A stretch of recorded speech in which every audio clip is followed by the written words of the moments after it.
300 years after the cataclysm, magic spiraled out of control. The demonic race descended and fought a centuries-long war against humanity. After that, the population plummeted and everything fell into chaos. Finally, 10 awakened individuals with absurd magic created gigantic barriers. These barriers held back the demon invasion, allowing humanity to survive in safety. In this way, humanity entered the era of universal awakening, where every person awakens a profession upon reaching adulthood. The professions of the original 10 powerful individuals became inherited professions.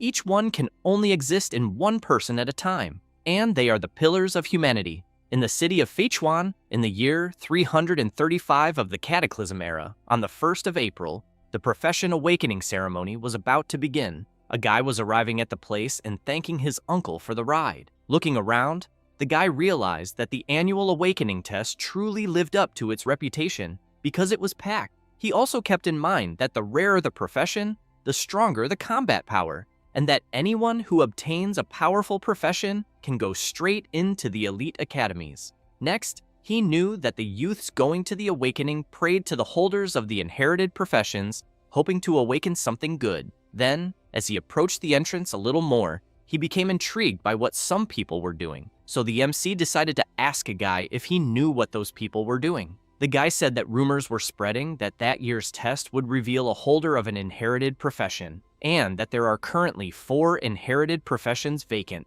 So of course people are praying with all their might. The MC becomes intrigued upon hearing that and thinks that, apparently, everyone's desire to rise in life is intense that year. At that moment, a flare is launched into the sky, announcing that the test has just begun. People soon begin discovering their professions and ranks. Then, Gefei is informed that he is Class S, is at level 34, and has 55 magic power, and because of that, he was accepted.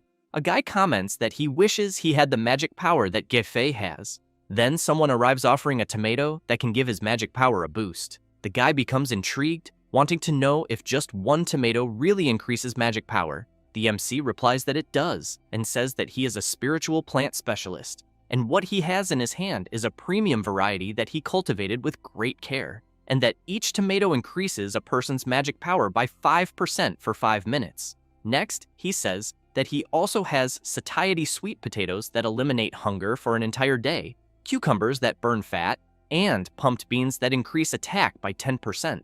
The people, upon hearing the MC selling such products, immediately want to buy them because they need some way to pass the test. The MC emphasizes that whoever arrives first gets them, since he only has a limited quantity. A somewhat suspicious guy takes a tomato and, as soon as he bites into it, becomes excited, saying that his magic power really increased and that his body even feels lighter. At that moment, a man in a suit appears asking if what he is seeing is the spiritual vegetable developed by the agricultural departments of the Extraordinary Academy, because he heard that it is specially supplied for high-rank classes. The MC comments that it is a special promotion for the test convention, and that everyone there has the potential to become a student of the academy. The blonde quickly asks the MC to wrap all of them for him, which makes the rest of the people around nervous since they arrive first. The MC has in mind that even though his profession is only farmer, for some reason, ever since he reached the maximum level, all the vegetables and fruits he plants give very good buffs, and that even though he used some marketing tactics, the effects of his products are real. Later, in front of a certain shop, someone approaches the MC and begins to say that chestnut pumpkin seeds cost 5 gold coins, flour rhinoceros fertilizer, 7 coins, sugar for grape wine, 10 gold coins, and several potions that increase magic power, 257 coins. The MC takes 10 gold coins as payment and hands them to the guy, and says there was not enough money left to buy premium fertilizer to improve the fields. The blonde thanks Lin Feng and says that his spiritual plants help a lot, so he wants to know why he does not plant more. The MC slaps his friend on the face and asks if he really thinks cultivating plants with those effects is that easy. The blonde comments that it is a shame because he knew the MC had so much talent since childhood, but now he is just a farmer. Lin Feng says that it is fine, but asks his friend to hurry home because Aunt Joe must be waiting for him.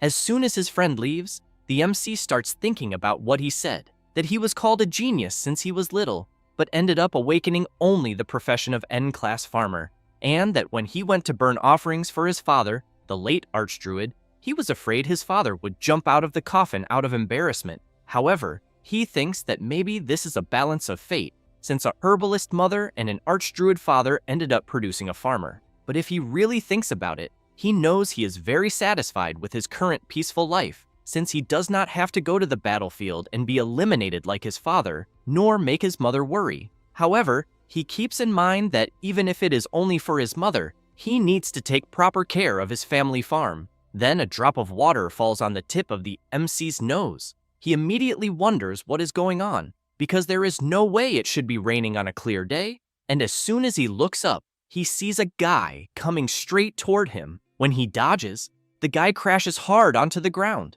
Lin Feng questions what is happening and wonders if the demons have invaded. The guy who fell on the ground quickly stands up and starts picking up his things from the floor, and while he arranges them, someone shouts that the holder of the inherited profession, the Necromancer, He Xiao, is a traitor and that he is trying to pass his inheritance to the demonic race. The guy does not notice a huge hand coming toward him. Lin Feng becomes frightened, wanting to know what the hell is going on, and he knows that passing an inherited profession to the demonic race is something impossible. At that moment, a rift opens and a creature appears saying that it saw everything, and that instead of running, the guy was heading straight toward his own elimination. The creature also comments that if it had not been injured by forbidden magic, it thinks it would have already left the city, but that once it passes his profession to the demonic race, it will have an immortal body. But since it was trapped for too long, it thinks the Academy has probably already noticed.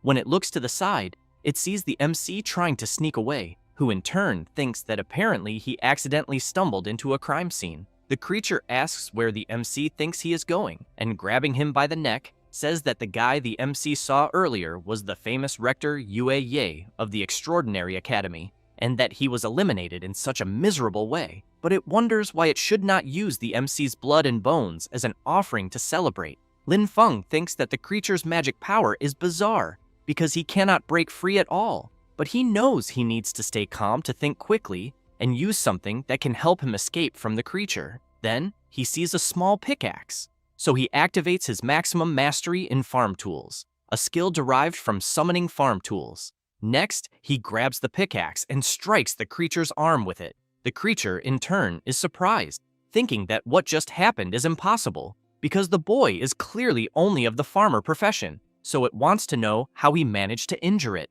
The MC manages to escape and quickly grabs another tool left behind by the Academy Rector. Therefore, Lin Feng activates it, and a power rushes toward the creature. An explosion happens, and as the dust begins to settle, the creature is injured. At that moment, two more rifts appear in the sky, and the creature thinks it is the marking formation of the Matrix Dancer. Then it concludes that in that case, it will simply possess the MC's body and disappear from there. The creature rushes straight toward Lin Feng with the intention of possessing his body. The MC begins to scream while his body is being possessed.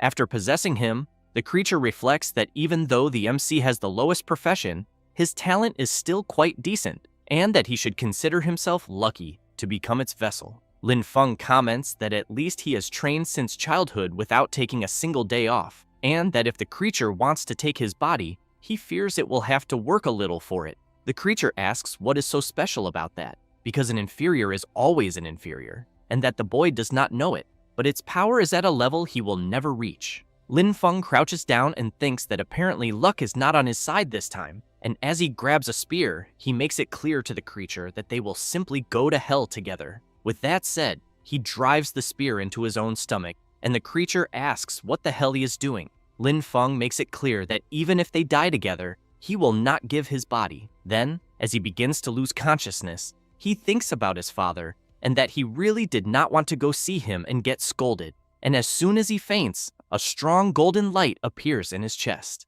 The creature becomes frightened, wanting to know what this bizarre light is and how the boy's magic power is growing. The light becomes even stronger and then begins to bind the creature that possessed the MC. In a matter of seconds, the creature is completely sealed.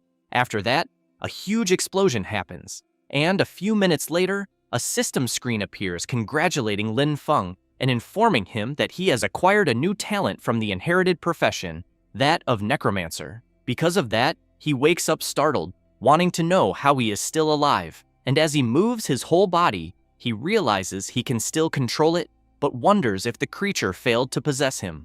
Then a system screen appears in front of him. Lin Feng begins to observe his stats and sees that his profession is still Farmer Master, that he is at level 1 and has 300 points in the Strength attribute, 300 in Constitution, 100 in Agility, 110 in Magic Power, 110 points in the Spirit attribute, and 300 in Luck. His skills are fast land clearing, efficient planting, quick harvesting, increased yield, mastery of farm tools, a passive with maximum affinity with the undead, transcendent growth, undead summoning, and another passive of soul extraction. Then the MC is surprised to see that his level has returned to 1 again, but wants to know how all his maxed farmer attributes were maintained. He also wonders if his magic power has increased even more with the soul strength of the creature that tried to possess him, since he thinks this means that when he levels up again, his attributes may surpass the limits. In addition, he also has a new ability to summon undead,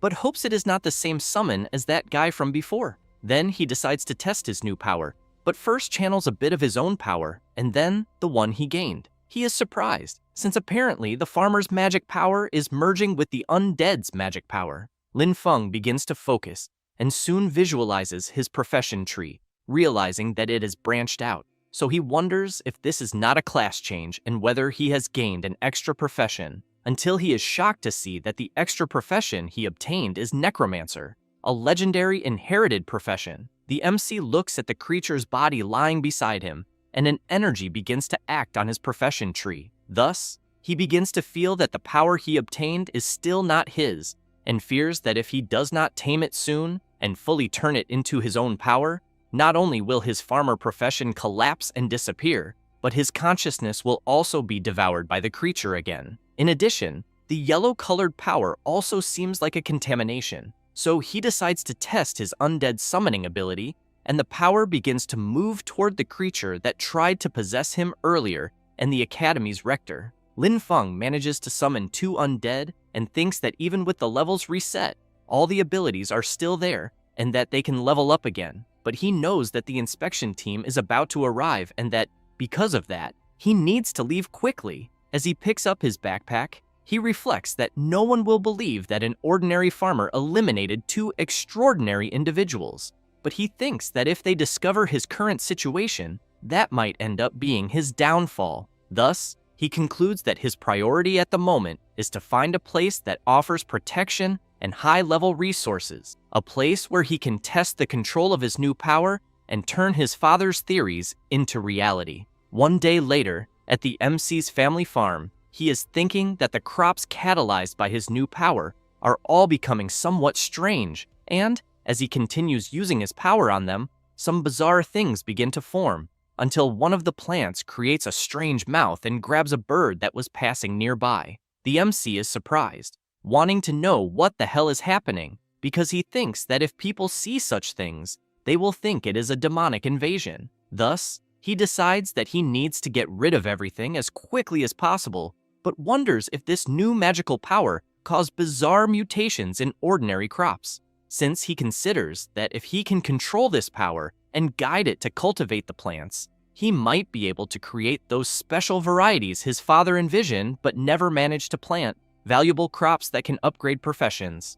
After a few hours, Lin Feng is watching a news report informing that the holder of the inherited necromancer profession, He Xiao, started a rebellion the day before, eliminating Rector Yue Ye, and that his crimes are heinous, and anyone with clues will be generously rewarded, but whoever dares to help him will be treated as an accomplice.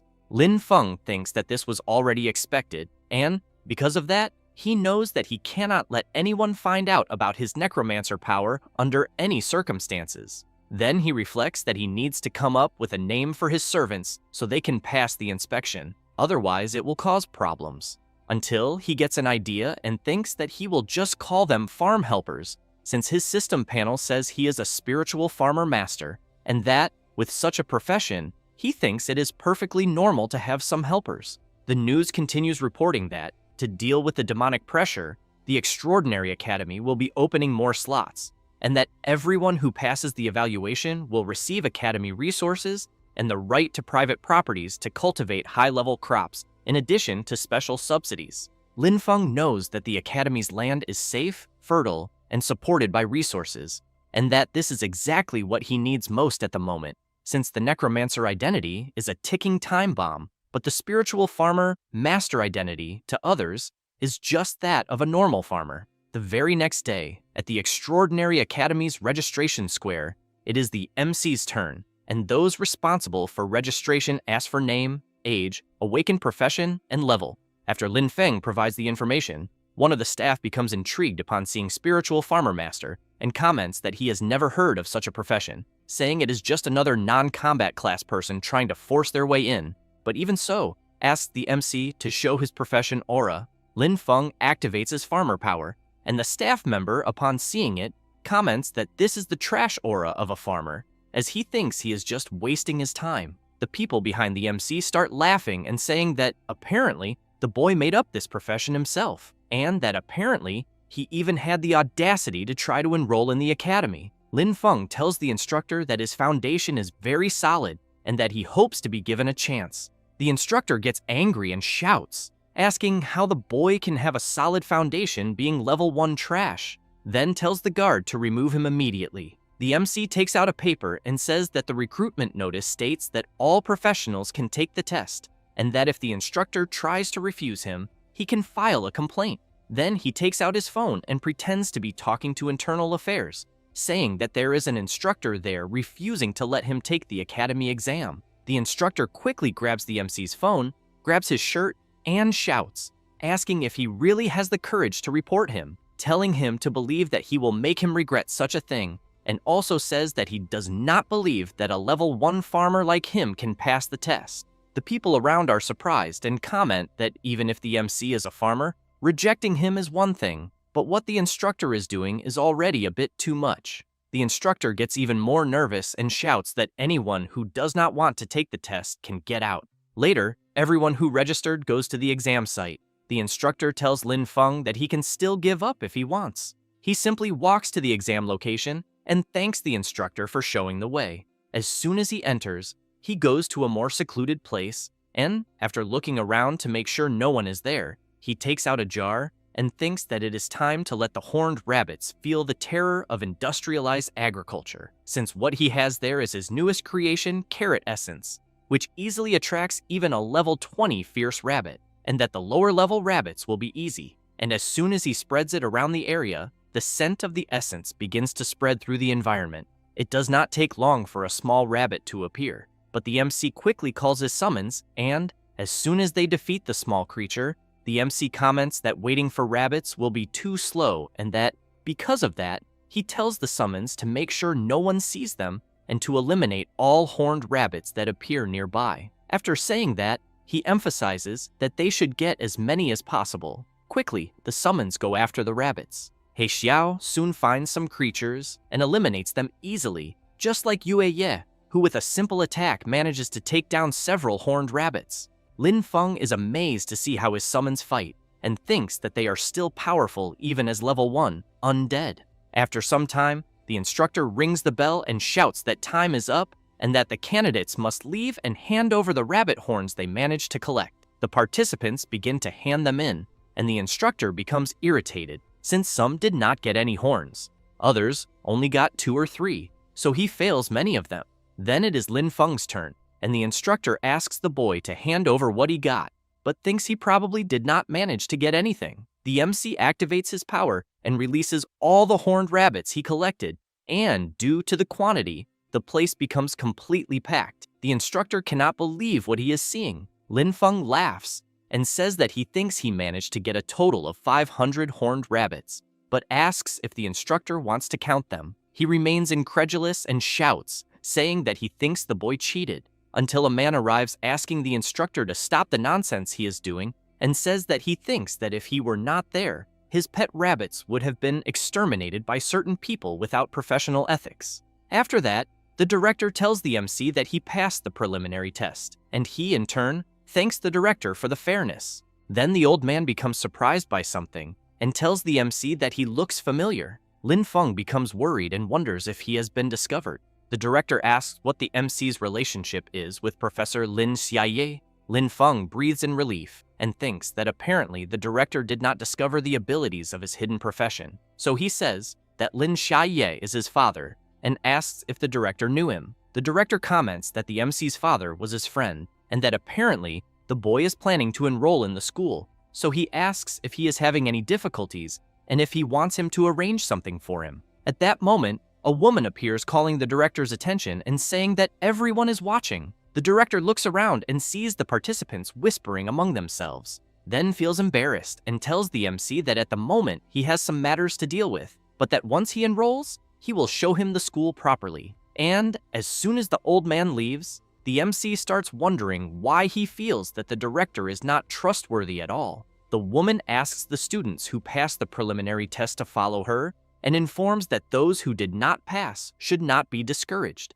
since there will be more chances the next time. Meanwhile, in the investigation room of the Sun Wheel branch, a man is observing the gathered information and thinking that Rector Yue Ye and He Xiao disappeared at the same time, and he thinks that the rector must have discovered He Xiao's secret. Then he comments to the others in the meeting that the two ended up being eliminated together, but he believes that there is someone behind this who took He Xiao's inherited talent. Thus, he concludes that they only need to find who obtained the Necromancer talent to uncover the truth. A man takes a deep breath and comments that they understand that Tuka is eager to prove himself, but thinks it is better for him to stop with these baseless theories. He gets angry, slams his hand on the table, and shouts that he knows that no one there believes him, but that they should wait, because he will find the evidence no matter what. A woman asks whether they should not try to restrain him. After all, he is one of the Duke's men. The man replies that Tuka has already gone too far, since the Sunwheel Academy only trains the elite,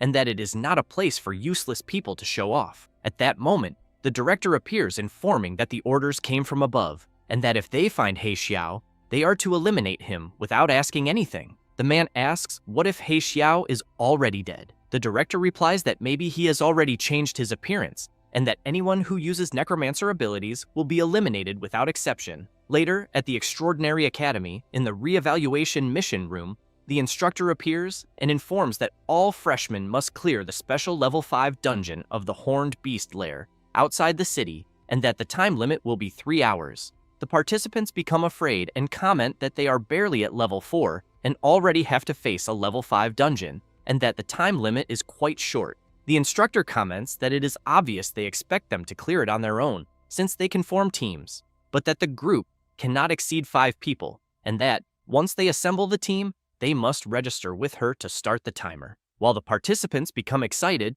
running around to form teams, the MC keeps observing his system, until someone walks up to him and a girl says that she is from a magic class and is level 7, and that she saw the MC's initial test, and that eliminating several horned rabbits the way he did means that he is quite strong. So she asks if she can form a team with him. Lin Feng thinks that, being level 7, she could definitely clear the dungeon alone, and that, if he were only a farmer, he would accept the group immediately. But he knows he cannot expose his necromancer side under any circumstances, so he says he will have to refuse, as he prefers to go alone. She laughs and wishes him good luck clearing the dungeon. As soon as she leaves, Lin Feng goes to the instructor, and she immediately notices that he is alone and informs him that the dungeon's difficulty is not low. He replies that he knows, but still wants to try and asks for the mission scroll. While handing over the scroll, the instructor asks if he is after the Black Bear Gallbladder reward, since that prize helps a lot for someone low level like him,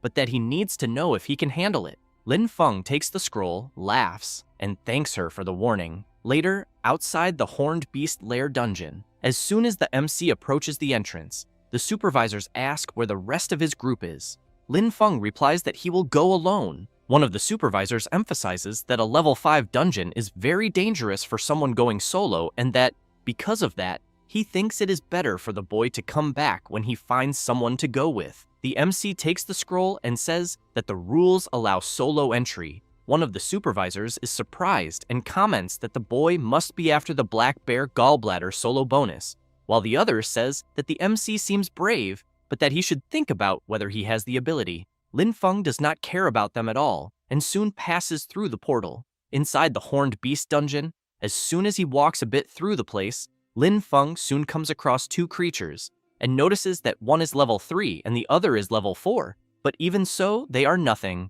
since at the moment he is level 6. And as he summons his summons, he comments that he saw in the guide that there would be many monsters there, but judging by what he is seeing, it even seems exaggerated. However, he knows that this is still perfect to test his new summoning method. With that, he activates his undead summoning ability on the creatures he just defeated, and they soon become summons. Lin Feng wastes no time and orders his new summons to attack. And, while they advance, he thinks that undead in the form of monsters retain some characteristics from when they were alive, knows that they are very aggressive but dumb, since they only follow simple orders. In addition, the summons consume less mana, so he wonders whether, besides fighting, they could also be used to fetch water. After some time, it is the turn of the summons He Xiao and Yue Ye to go on the offensive. He Xiao grabs his weapon and eliminates several creatures easily. Yue Ye, on the other hand, focuses and activates his aquatic ability, which also eliminates several creatures at once. The MC, meanwhile, is thinking that human undead are more intelligent since they use abilities from when they were alive and fight better, and that in the future, he can leave weeding and fertilizing to them. At that moment, the lower summons return, and the system announces that Lin Feng has reached level 7. Thus, he gathers the lower summons and walks toward the boss room. Upon entering, he notices a huge bear completely bound by several chains. Lin Feng thinks that it is a perfect boss to test his full power. Then, he tells He Xiao to go in front, Yue Ye to stay at a distance casting curses, and the rest to stay on top, attacking the creature's joints and eyes. With that, his summons rush into the confrontation, while he stays eating some olives that restore his magic power. The huge bear tries to hit He Xiao, but the summon manages to dodge and soon prepares a counterattack. And as soon as he strikes, a huge explosion happens.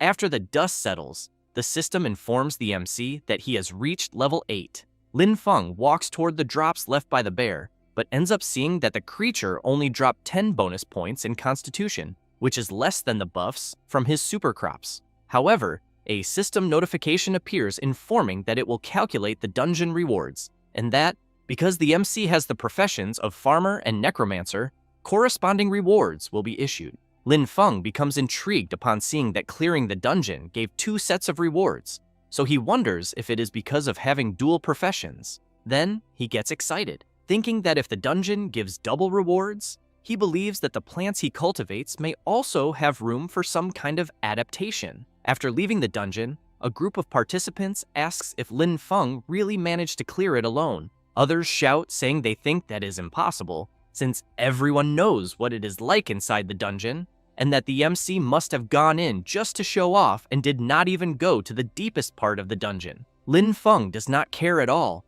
and goes straight to talk to the instructor. She takes the mission scroll and sees that he managed to complete it. The instructor is quite surprised and, looking at Lin Feng, wonders if he really managed to complete it alone. Then she says she will deliver the mission scroll to the administration office, but points out that soloing the dungeon was very risky on his part, because if a new student is eliminated in a dungeon right after classes begin, it causes a huge problem.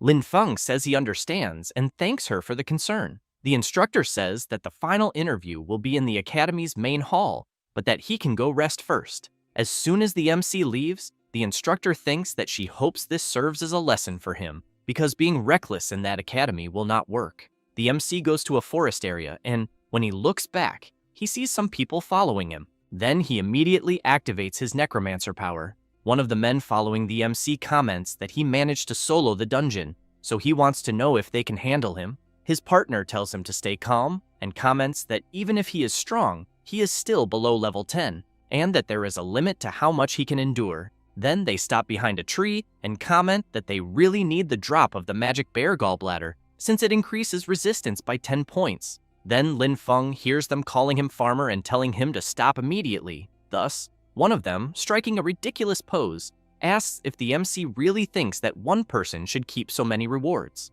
The other agrees with his friend and emphasizes that the MC must have been very lucky in the dungeon, and that, because of that, he should hand over the bear gallbladder and the skill scroll right away. Lin Feng is stunned and says that there are dozens of candidates, so he wants to know why it had to be him that they would bother. The buck-toothed guy points his finger at the MC's face and asks if he is just pretending to be dumb. The three of them, at the same time, comment that solo clear rewards, like the magic bear gallbladder that increases resistance by 10, are elite items, and that, because of that, this kind of thing is not for a farmer like him. Lin Feng thinks about the buff granted by the magic bear gallbladder and about the watermelon, then cannot believe that they think this is a big deal, since he has in mind that every summer his watermelons give more than 10 points in the resistance attribute, and he does not even need a dungeon for that. Thus, he takes the bear gallbladder and asks if this is what they want.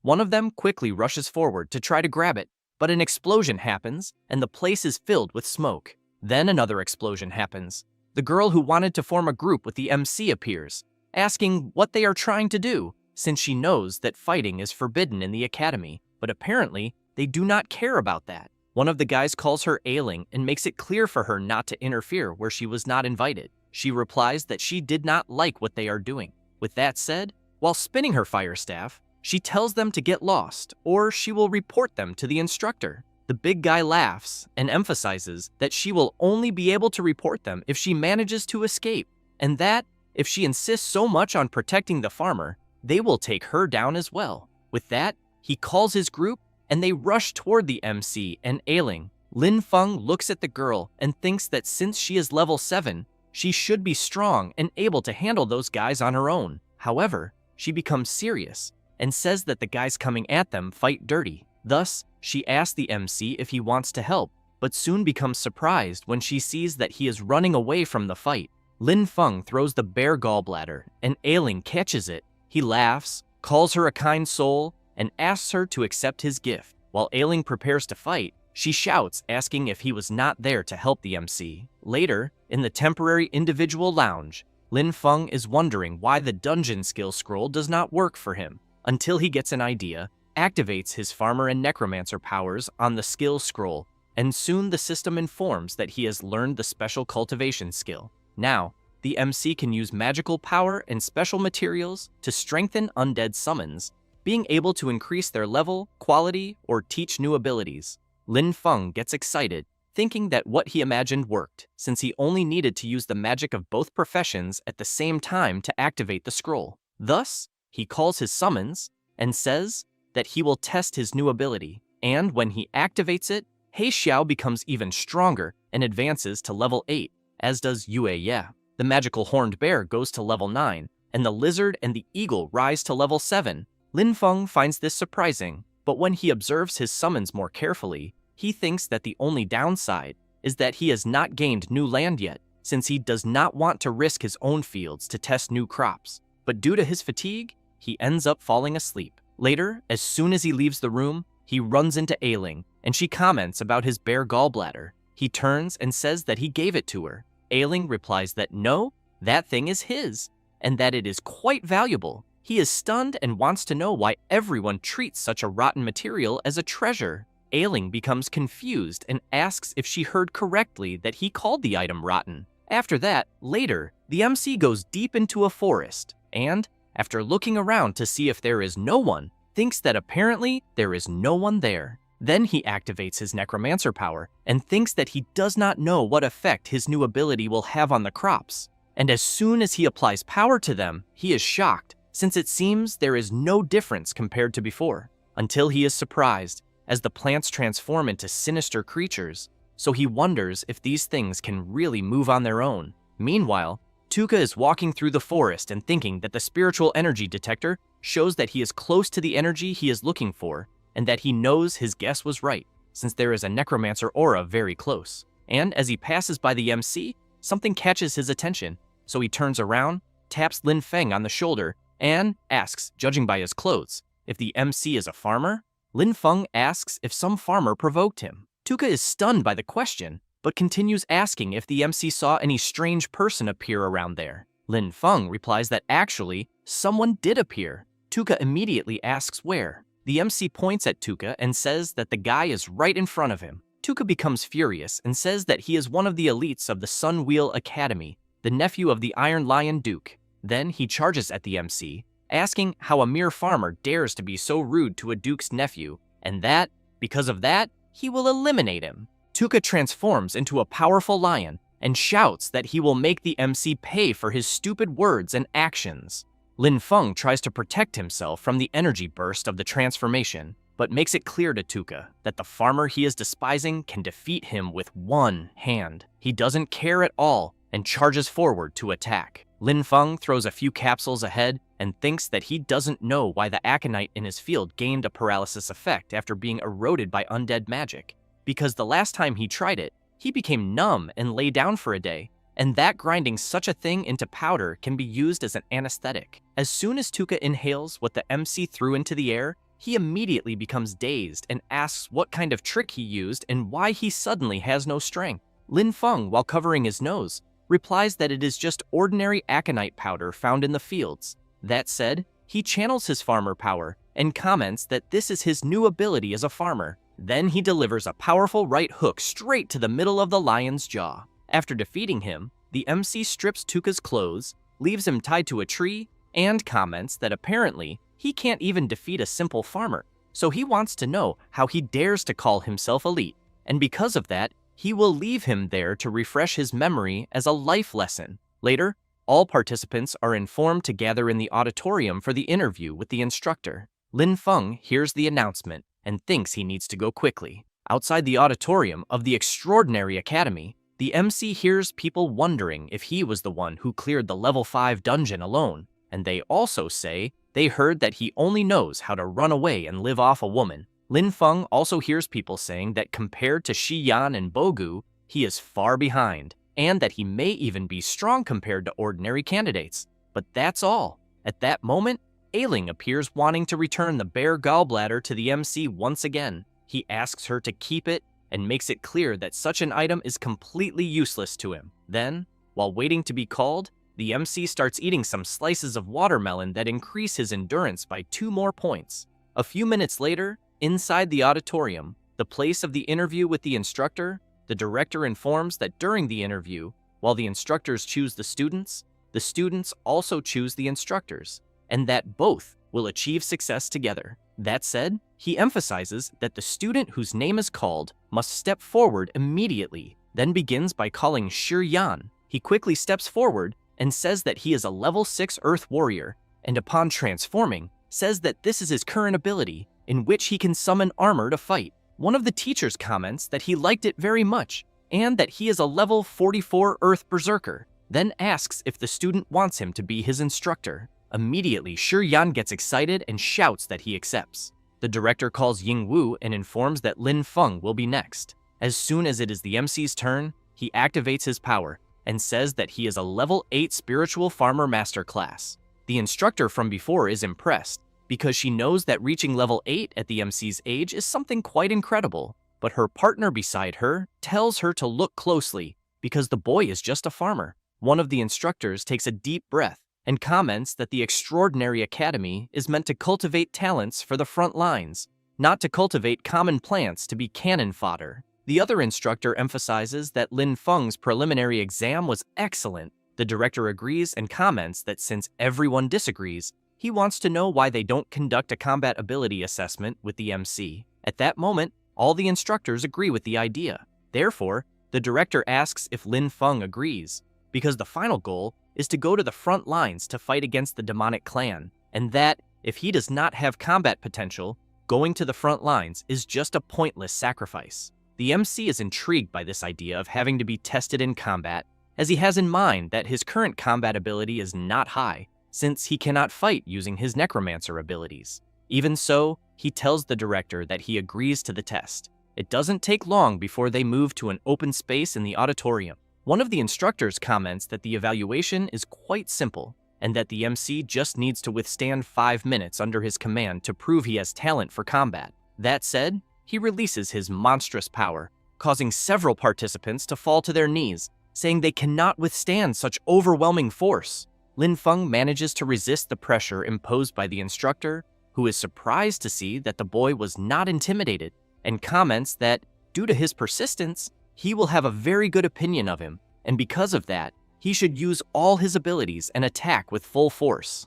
Lin Feng thinks that the instructor's level 44 pressure is truly powerful, but that he can still endure it. Then, he calls for one of his summons to appear. As soon as the horned bear appears, the MC thinks it was a success, since he managed to envelop the summons with nature magic to mask the undead aura, and upon observing it more closely, the horned bear even ended up looking like a cabbage. The instructor, seeing the MC's summon, is impressed and comments that it is a rare mutant class with such rich natural magic. That said, he equips his dual daggers and tells the boy to come at him with everything. The horned bear charges forward, as does the instructor, and both collide their attacks, creating a strong shockwave throughout the area. But the instructor does not want to lose and goes on the offensive. The horned bear is attacked from all sides.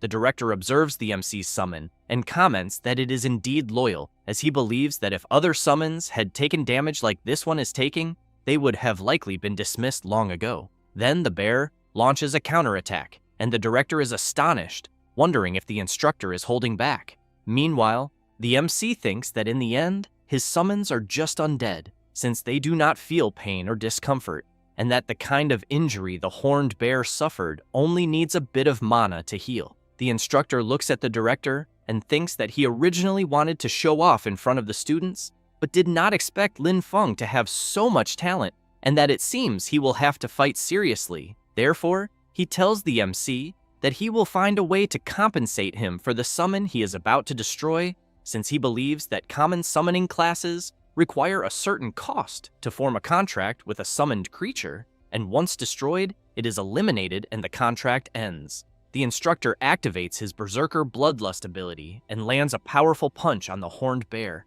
completely eliminating the creature. Then the instructor starts laughing and comments that after having a summon destroyed by him, the MC must be feeling bad inside, but still thinks it would be better for him to cry, since he prefers students with genuine temperament. However, Lin Feng remains normal, as if nothing had happened. The instructor is surprised, wondering why the boy is not sad, or if perhaps the sadness is so great that it has overshadowed his emotions. At that moment, Lin Feng releases his farmer power and completely restrains the instructor, who starts shouting that the boy is fighting dirty. The director begins to walk forward and observes both of them using their powers. The instructor loses his composure and, by releasing more power, manages to break the restraints that held him. But soon the director interrupts the fight and says he has seen enough. Therefore, he calls the MC and says that he has proven his worth and is qualified to become a student of the Extraordinary Academy. However, he points out that the instructors of the Nature Department are currently rotating on the battlefield, and,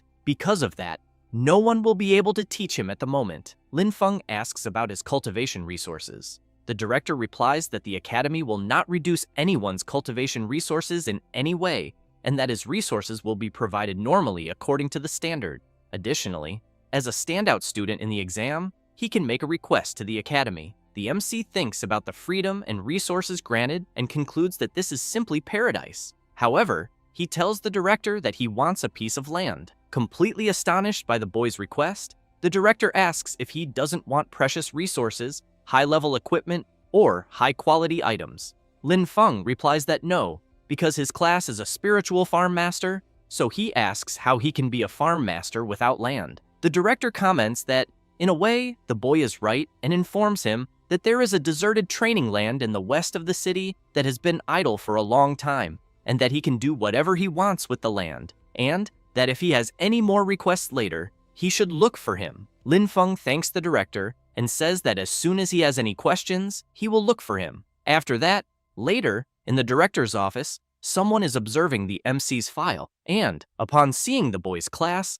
comments that Spiritual Farm Master is a very interesting class. Then the instructor enters the room saying that she has an urgent matter to report. The director asks what it is about. She hands over an image, and while the director observes Tuka's completely defeated body, the instructor explains that the investigation member who was investigating He Xiao was completely eliminated by a necromancer, and that the body is not far from the auditorium, so they suspect that a necromancer has infiltrated the academy. Meanwhile, the MC goes to the deserted training land in the west of the city. He looks at the map and sees that he has arrived at the place the director mentioned. Then he burns the map, and the system appears informing that the location has approximately 40 hectares in the western zone of Fengchuan City, and that the owner is the Extraordinary Academy. But the temporary lease contract has just come into effect, with a duration of 1 year, and the exclusion clause is active, giving Lin Feng exclusive use of the place. He is shocked to see that he will only have 1 year,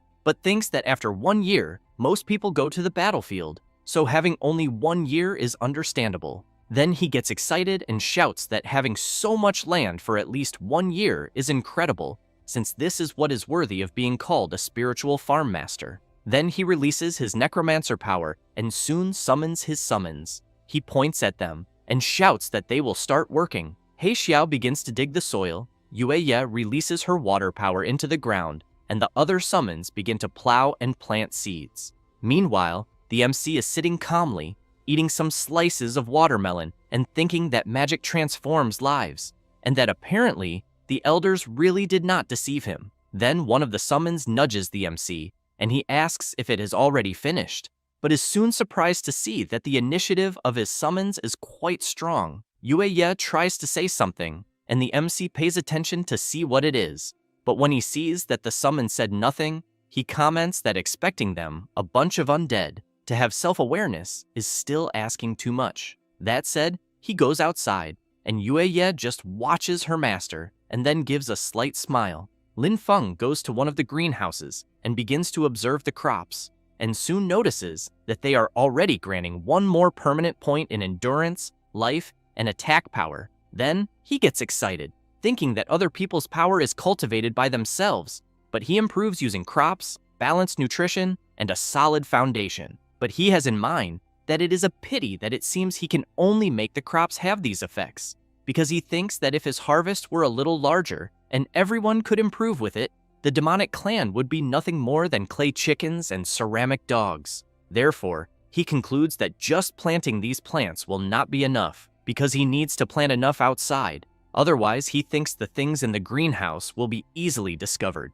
3 days later, after opening a hole in the ground, he asks his summons if they have learned how to dig the soil. A few minutes later, Lin Feng sees the lower summons digging as he had explained and thinks they are doing very well, since as long as he has this group of helpers, planting vegetables will be very fast. However, he sees something that makes him nervous and shouts, asking what is going on. One of the summons is eating one of the seeds, and the MC quickly goes over to it to ask what it is thinking. Lin Feng observes his summon and sees that its attributes are being temporarily increased. Then, he recalls that all the undead lizards there were obtained from the previous dungeon, and that the only difference compared to the others is that this one just ate a potato. Then he becomes surprised, questioning whether it is possible that the undead can also receive the effects of the original harvests again. Therefore, in the following days, the MC begins to experiment systematically, recording the effects of various crops on the undead.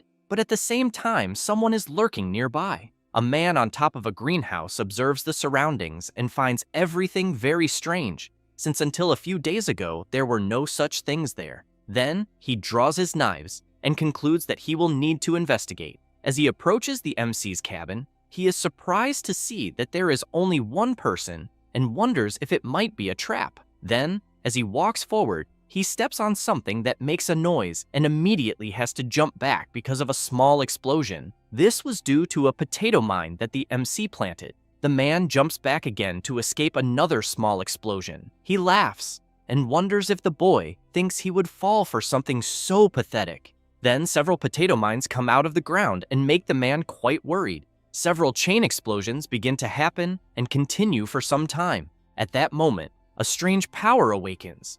Meanwhile, the man from before managed to escape the explosions, but is nervous, thinking that if it were not to gain the Duke's trust, he would never have gone there, but he swears that he will eliminate whoever is doing this. Therefore, he starts attacking the potatoes before they explode. Then he notices something strange and wonders if he is really sensing a certain undead aura coming from the creatures. Then he remembers when the Duke had informed him that the trip to Fengchuan City would be for reconnaissance, and that his main mission was to find the Necromancer, He Xiao. After remembering this, he questions whether that place is really the Necromancer's hideout and why he would hide there. But he keeps in mind that this guy, He Xiao, with the secret immortality technique, really has no shame at all. Therefore, he runs off, because he knows he cannot stay there for long, since he needs to find He Xiao as soon as possible. The next day, the MC wakes up and thinks that the day before he had already catalyzed and fertilized the seeds in most areas,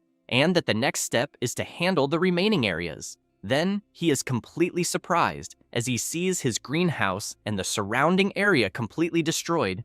At that moment, a huge creature flies over the place, drawing the MC's attention, who immediately wants to know what it is. The creature descends toward the MC, and two people are controlling it. Lin Feng asks why members of the inspection team are there. One of the men says that according to the demonic energy detector, the source of the energy is right there. The other man asks whether that place was not originally the training field and how it suddenly became like this, and whether there might be members of the demonic clan lurking around. The man with glasses takes out a device and is informed that the area they are in is rented. Therefore, the man with glasses comments that they are in a private area, but even so, they cannot rule out the appearance of a possible member of the demonic clan. Then one of them shouts, calling the MC a farmer and informing him that they are from the inspection team. Lin Feng remains suspicious, questioning why the inspection team would be there. The man with glasses informs the MC that the instrument he is using detected demonic energy in the area,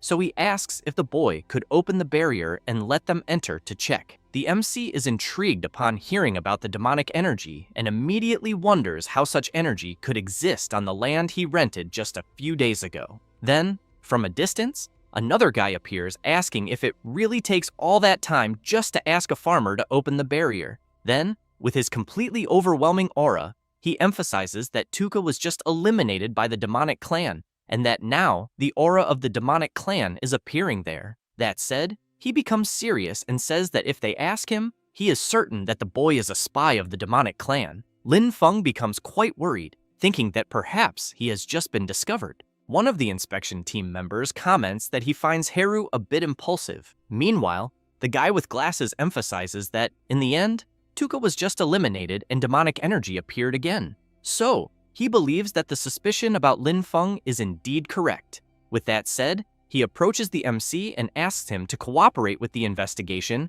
and open the barrier. Lin Feng thinks that he needs to come up with a way to get these guys away. So, he makes a pitiful face and says that his class is low and that he has always been looked down on, and that he only wanted to hide in a quiet place and cultivate seriously, but that now, as members of the inspection team, they still want to place this kind of suspicion on him. The guy with glasses comments to his captain that the boy is already so ridiculous that they could just let it go, but he gets even more furious and shouts, asking if the guy with glasses cannot see that the boy is pretending to be something he is not. Then, he clenches his fist tightly and charges at the MC, and when the punch lands, a strong shock occurs.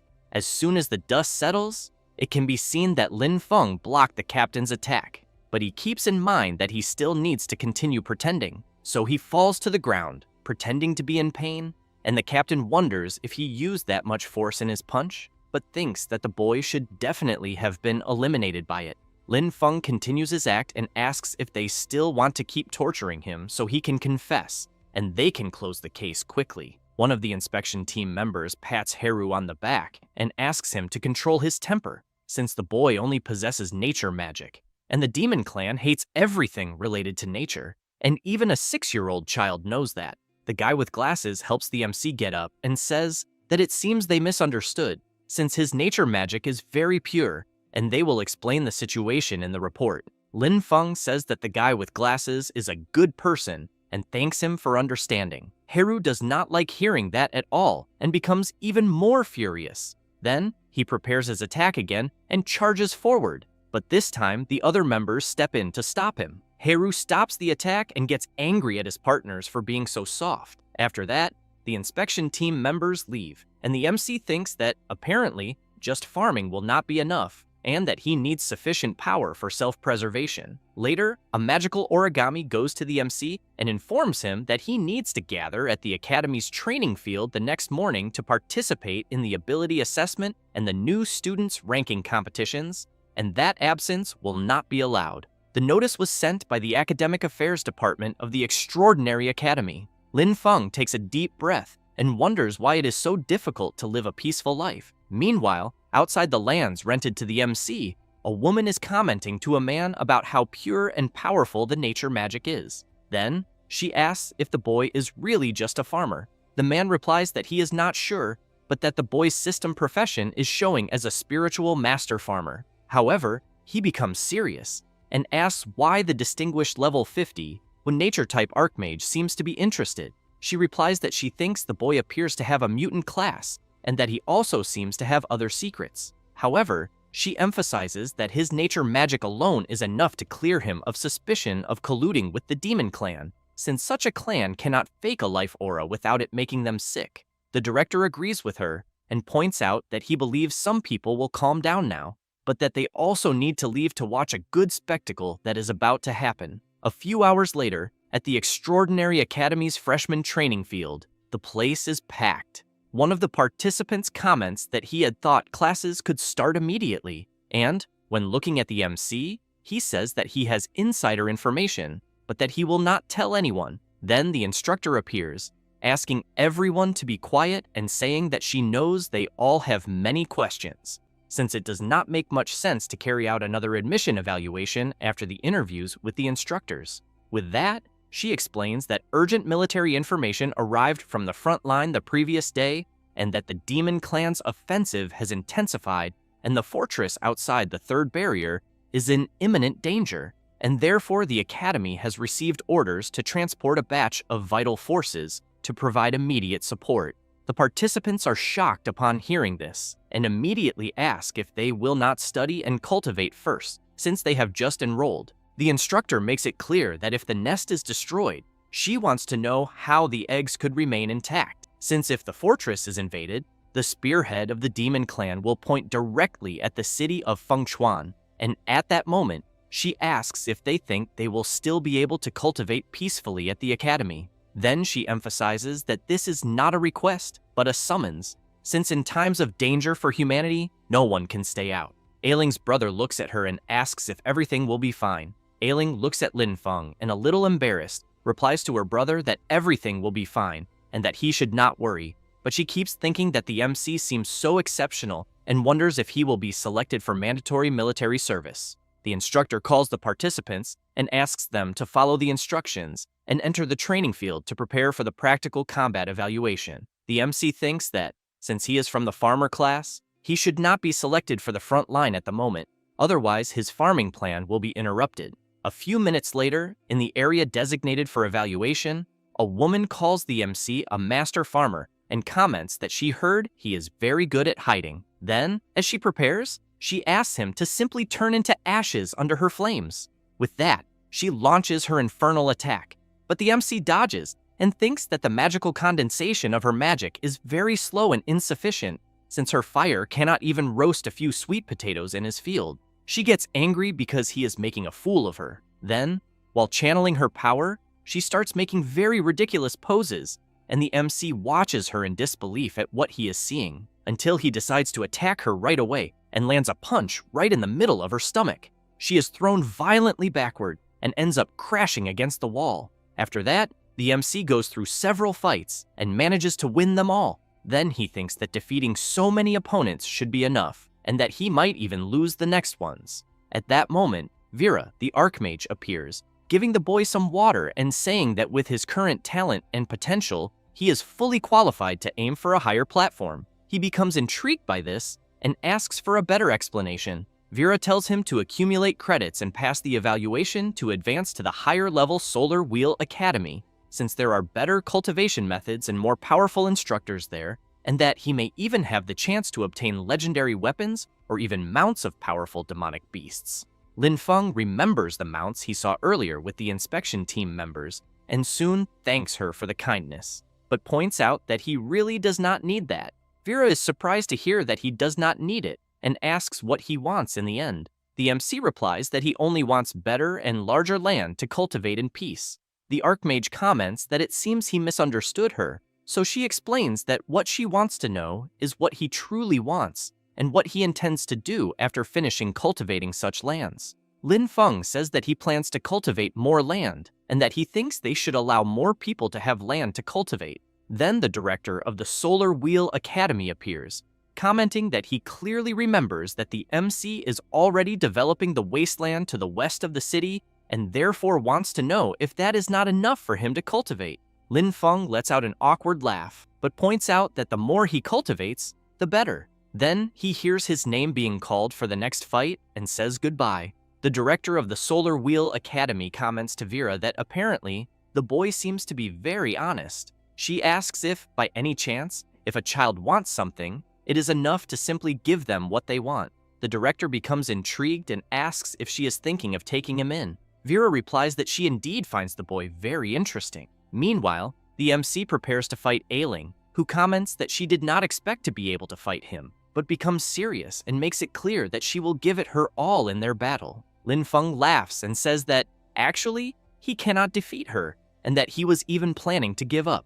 Ailing gets nervous, asking if he is joking, and charges forward. The MC is surprised to see that she is taking the initiative, but soon activates his power and binds her legs with his vines. But Ailing manages to destroy them easily with her kick. Meanwhile, Vera and the director of the Solar Wheel Academy are watching the fight between the MC and Ailing, and Vera asks if a student below level 10 really has so much pure magical power. The director replies that yes, and that he was also shocked when he saw it for the first time. The Archmage emphasizes that not even Heru, who reached level 80 in the nature system, possesses magical power as pure as the MC's, so she believes that the boy's future achievements will be limitless. The director remembers when Heru delivered his powerful punch to the MC and he managed to defend the blow easily, so he comments that such a good seedling is very rare and that if there is a teacher to guide him, he believes that the boy's future can truly be bright. Vera comments that she has already decided and wants to take him as her teacher.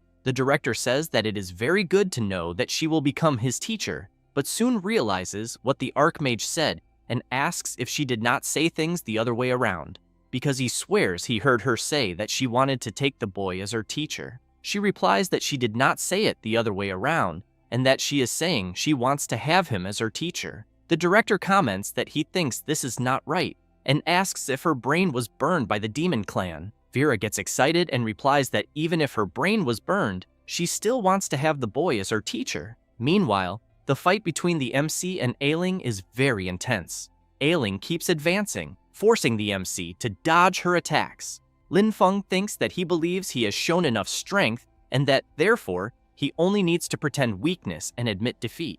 Until the director of the Solar Wheel Academy calls out to the MC and says that if he keeps holding back in the fight, the Academy will take the land he has west of the city and give it to someone else to use. Upon hearing that his land will be taken, Lin Feng becomes serious, as he knows he cannot lose it under any circumstances. Ailing is startled when she realizes that the MC's aura suddenly changed, and that if before he was only defending passively, now he is truly starting to take the fight seriously. Lin Feng begins to channel his power, just like Ailing, but she is faster and launches a huge fireball. The MC is not intimidated and jumps, striking the fireball with a punch. Then he advances toward Ailing, telling her to take his punch more seriously. With that, he delivers his strike. Ailing is terrified, thinking she will be eliminated, as she will not be able to defend against the tremendous power of the MC.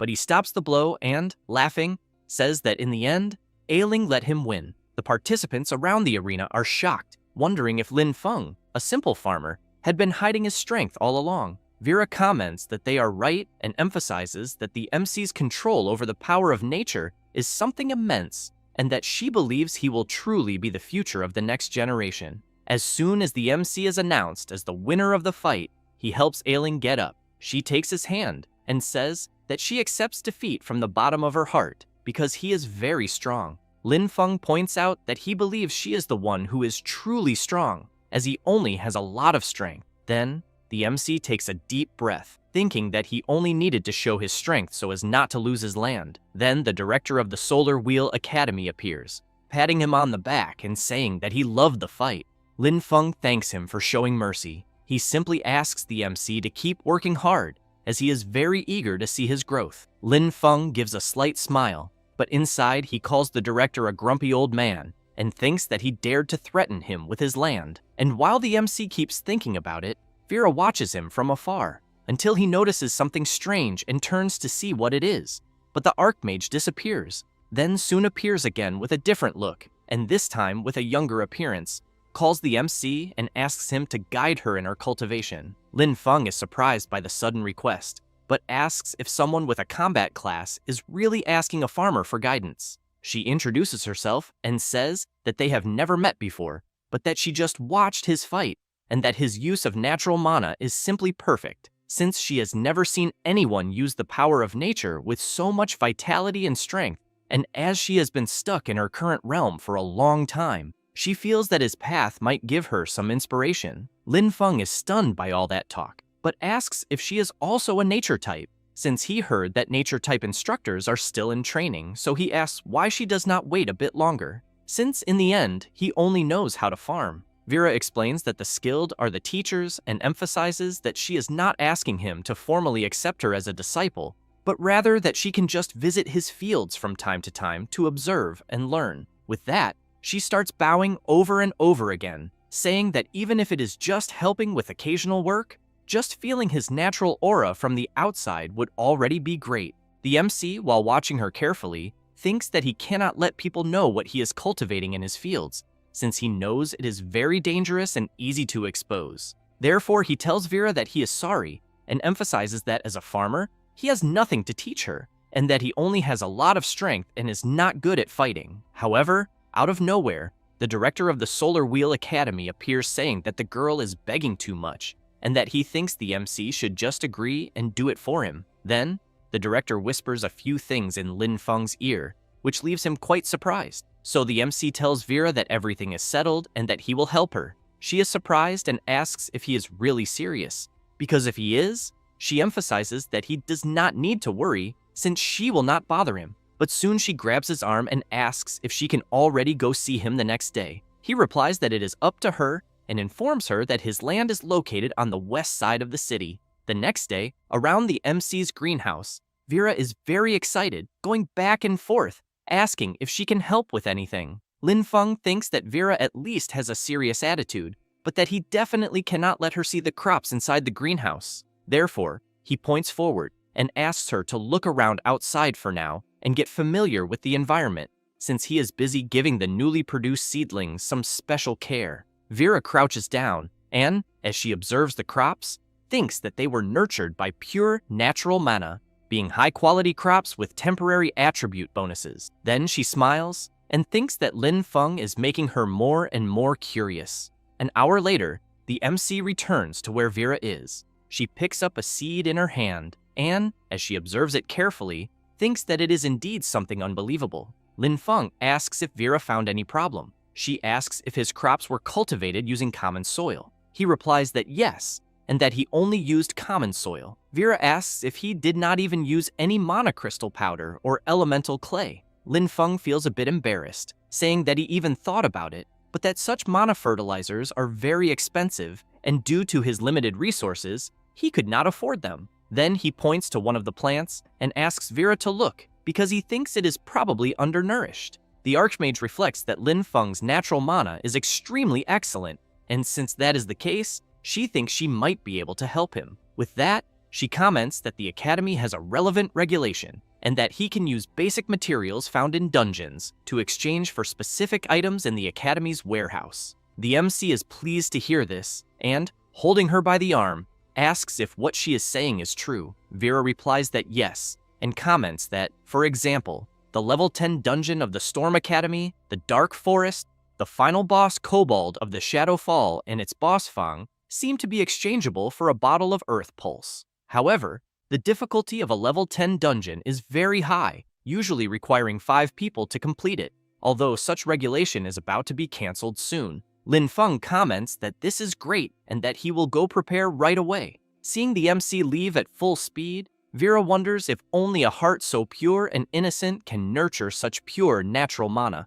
Later, at the entrance of the level 10 dungeon Dark Forest, some people see the MC running toward the portal entrance and wonder if a mere farmer is not going to the wrong place, and whether he should instead be with a hoe working in the field. Lin Feng does not care at all, and goes straight to the person guarding the dungeon entrance and says that he wants to request a solo entry into the dark forest. The instructor looks at the MC's record and says that his level is insufficient and warns him that the risk of entering alone is extremely high. Lin Feng explains that the Academy's regulations state that as long as he is a student of the Academy, he can register. The instructor is surprised to learn that the boy in front of him is a student of the Academy, until Vera appears behind Lin Feng, asking the instructor to be quiet. He feels embarrassed, covers it up, and says that the rules are exactly as the MC said, then wishes him good luck and asks the boy to act within his limits, and that if he thinks he cannot win, he should retreat immediately. Lin Feng starts heading toward the portal entrance, and a guy comments that the MC is just a recruit and that he does not compare to elites like his group, and that he will be rooting for him to be eliminated inside the dungeon so that he does not embarrass the extraordinary Academy. Inside the Dark Forest dungeon, several creatures rush toward the MC, but he calls Yue Ye and He Xiao and asks them to clear the way. After defeating the creatures, Lin Feng activates his Necromancer power and orders the defeated creatures to rise and become his warriors. The MC obtains a kobold cub, but soon the level 12 Shadowfall kobold boss appears, and he wonders if the creature in front of him is really the boss, because if it is, he thinks it is not much. With that, while yawning, he asks his summons to get straight to the point. The boss prepares to attack the MC, but He Xiao is faster and lands a punch right in the boss's face, sending it flying away. Yue Ye takes the opportunity and launches her water power at the creature. With that, the MC is informed by the system that he defeated the Shadowfall Kobold boss and gained experience points, which makes him level up to 9 and obtain a boss fang. Then the system informs about the eliminated unit detected, but that his level is insufficient, being unable to convert the Shadowfall Kobold boss into a summit. Lin Feng thinks that apparently he cannot summon monsters of a higher level than himself, and that it is a pity he cannot convert the boss into a summon, but that even so, his objective this time was achieved, since the boss fang was obtained. Then, he knows he just needs to return and exchange it for fertilizer. Lin Feng walks toward the exit portal. Meanwhile, outside the Dark Forest dungeon, the instructor is asking whether they will really need to exchange according to the rules, since the front line is in an emergency situation and combat resources have already been allocated. Vera asks him not to worry, since they are not combat class resources, as it is soil fertilizer for nature types. The instructor comments that they do have that and that they even have plenty in stock. At that moment, Lin Feng exits through the dungeon portal, and it is announced that he has set a first solo completion record, and his special reward will be a heroic spirit fragment. A woman cannot believe it and comments that it is the heroic spirit fragment that can strengthen the origin of the soul and increase class potential. So she asks how a simple farmer could obtain such a legendary reward. Meanwhile, other warriors become furious and shout that it was cheating, because there is no way a damn farmer could clear a level 10 dungeon alone, and that, because of that, they demand that the Academy thoroughly investigate and reclaim all his rewards, especially the heroic spirit fragment. The Archmage comments that she thought the MC would have to fight at least a few times, but she did not expect him to finish it all at once. Lin Feng asks for the attention of everyone around and asks who he offended this time.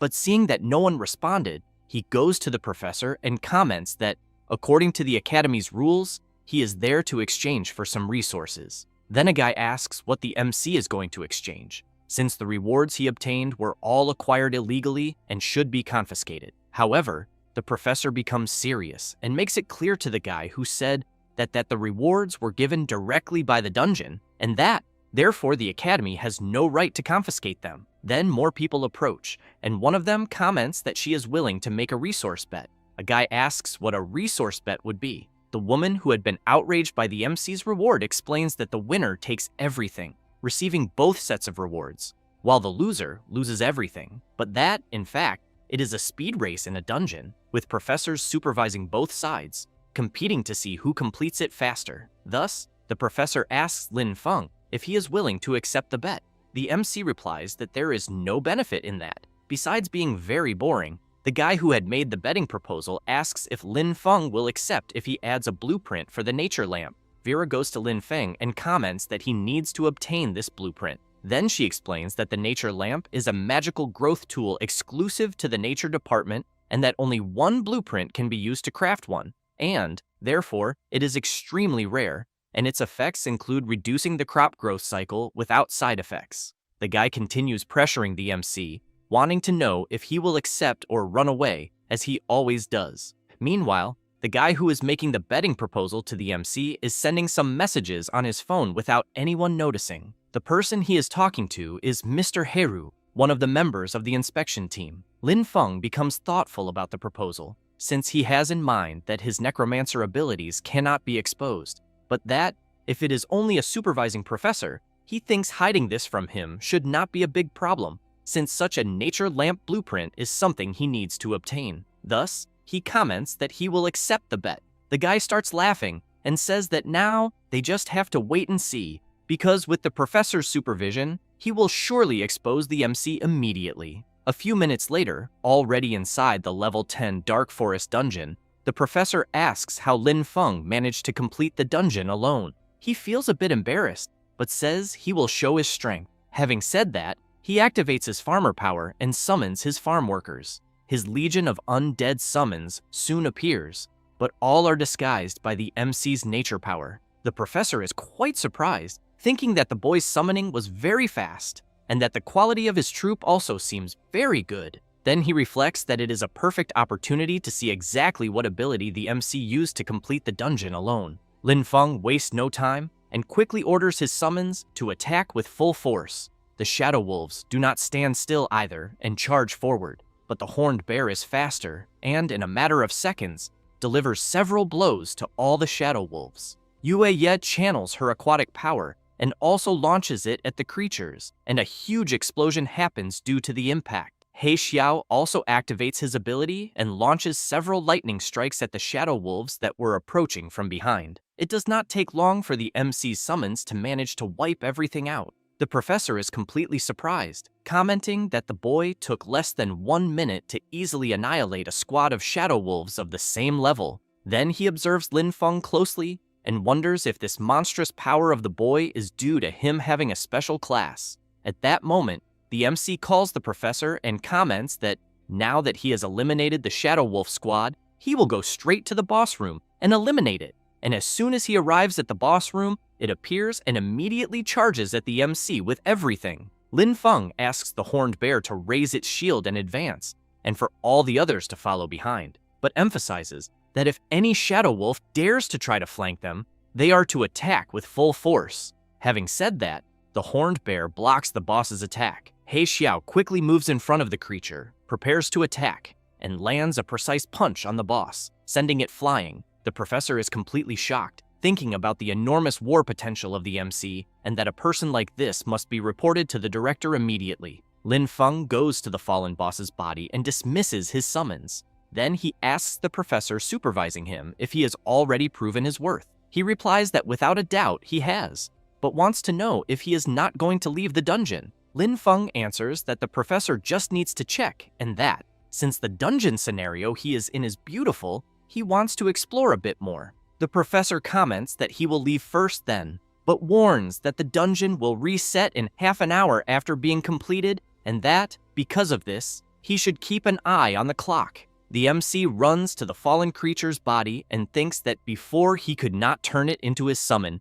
because the level was too high, so he wants to test it once more. Thus, he crouches down and activates his Necromancer power and orders the boss to rise. This time, the MC manages to turn the boss into his summon, and a few minutes later, he leaves the Dark Forest dungeon. Some people comment that the farmer has come out, and others say that they were booing him, and that they even think it is better to leave. The professor who supervised the MC comments that, in the name of the extraordinary, Lin Feng has certainly proven his worth. Then, he hands the MC the rewards and compensation that belong to him. Lin Feng looks back, and Vera wants to know where he is looking. The MC replies that after the professor went out to give his report, the guy who had made the bet realized he was wrong, dropped everything, and left. But upon looking at the rewards he obtained, he gets excited and thinks that now his crops will improve. And while the MC is fantasizing, the professor goes to Vera and comments that he thinks she might need the recording of the MC fighting in the dungeon. Later, in Haru's room at the Sunwheel Academy, he is furious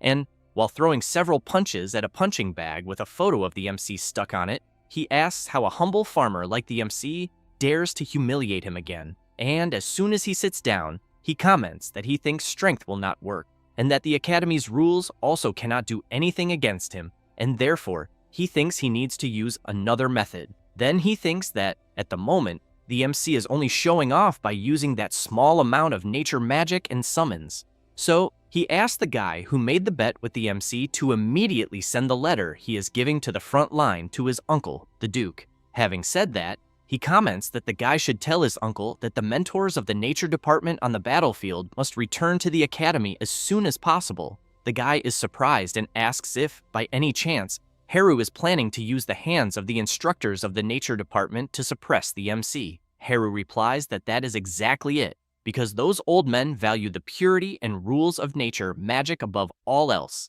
and that, because of this, he thinks it is best that they deal with this Lin Feng, since he wants to see if he can still be so arrogant. Meanwhile, in Vera's room at the Extraordinary Academy, she is lying down watching the video of Lin Feng's fight in the level 10 Dark Forest dungeon, and after watching a bit, she thinks that he is simply a monster, and that his understanding of the power of nature has already become instinctive. Thus, she concludes that she will write a letter to notify the grumpy elders of the nature department, asking them to return immediately from the front line. It does not take long for Vera to write the letter and send it, and she keeps thinking that if those old men do not return soon, the lifetime achievement rewards will fly away. After that, for several consecutive days, Lin Feng constantly entered dungeons, and, because of that, he always broke his own record. Some people, upon seeing him coming out of the dungeon, want to know how he managed to complete it alone again, and so quickly,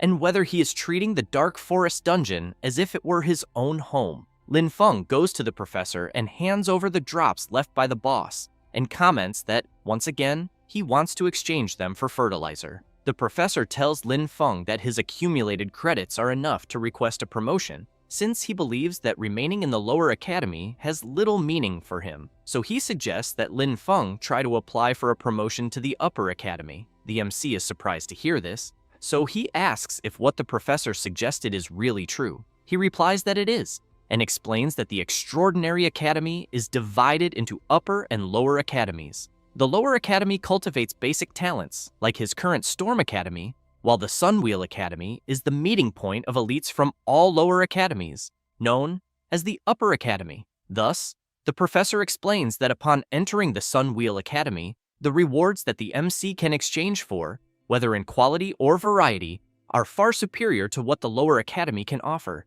being the place where a genius like him should go. Lin Feng thinks about everything he heard, then says he understands and thanks the professor. Later, in the academy's mission hall, Lin Feng greets and says that he is there to apply for promotion to the Sunwheel Academy. The person in charge asks for his name, department, and proof of credits. As soon as the MC hands over what was requested, the person in charge sees that he currently has 30,135 credits. Some people nearby also see the number of credits Lin Feng has, and a guy comments that if he remembers correctly, this is the guy who farmed the Dark Forest tirelessly, and that he would really like to know how many times he had to farm the dungeon to get more than 30,000 credits. At that moment, the person responsible for evaluating the credits tells the MC that his credits have been verified and hands him the promotion mission scroll, then emphasizes that after he completes the task and passes the evaluation, he will officially become a member of the Sunwheel Academy. Lin Feng asks if after his promotion, he will be able to exchange for gold quality supplies. The red-haired girl replies that yes, but since he is currently affiliated with the Storm Academy, he can only exchange credits for bronze and silver quality supplies. But after his promotion, he will be able to exchange for rare supplies from gold to platinum quality. Lin Feng says he understands and thanks her for the explanation. As he leaves, he wonders if he should go to the defensive line area outside the city to look for something he has in mind, since he knows the place is very close to the mansion and, therefore, thinks it should not be difficult. But before that, he needs to get something first. Later, Lin Feng goes to a certain place and hands over the nature lamp blueprint. An old man comments that although the blueprint is only silver, its effects are not inferior to those of gold items, and that, therefore, the MC should preserve it well and be extremely careful not to let it be contaminated by necrotic energy. Lin Feng says he understands and thanks the old man. Then, after going outside, he goes to a remote place and observes everything to see if there is no one nearby. Then, he places the nature lamp blueprint on the ground and thinks that although it is said that the lamp cannot be contaminated by necrotic energy, he does not know why, but he has a feeling in his heart that he wants to try doing the opposite. Thus, he channels a bit of his necromancer power into the lamp, and it quickly becomes something more sinister and releases a dark power. Lin Feng wonders if what just happened is a direct transformation from a nature type to an undead type. Then he decides to test it, and upon picking up the lamp in his hand, he realizes that fortunately, by using nature type mana, he can transform the lamp back to its nature type. Otherwise, he thinks he really would not be able to use it. Later, outside the city, on Lin Feng's farm, he places the nature lamp outside and observes it. It does not take long for his crops to begin reacting. The MC reflects that the power of the nature lamp is truly terrifying, since even on its first use, it can make the crops grow so quickly. And while changing clothes, he wonders if there will be even more things like this in the extraordinary academy, and that, because of this, he thinks he needs to complete the promotion mission to the upper academy soon. And as soon as he passes through the portal, Yueye appears and begins observing the nature lamp. Then, she goes to it and touches it. After that, Lin Feng arrives at the outskirts of the abandoned watchtower and thinks that this is the mission location, but keeps in mind that since it is a search mission, visibility is low. Therefore, it is better to be very cautious.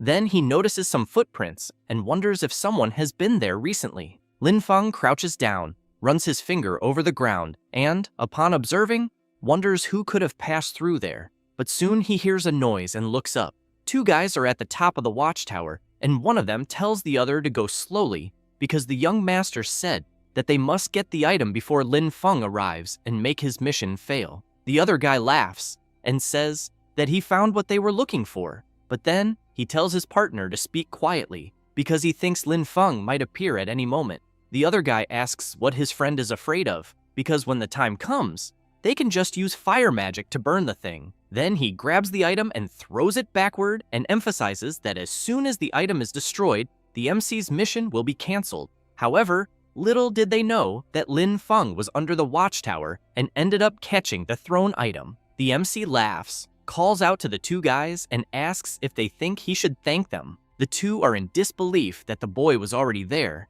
and one of them gives a huge scolding and punches his partner and shouts, telling him to retrieve what he threw from above immediately. Having said that, both of them rush at the MC, who in turn activates his farmer power and counterattacks.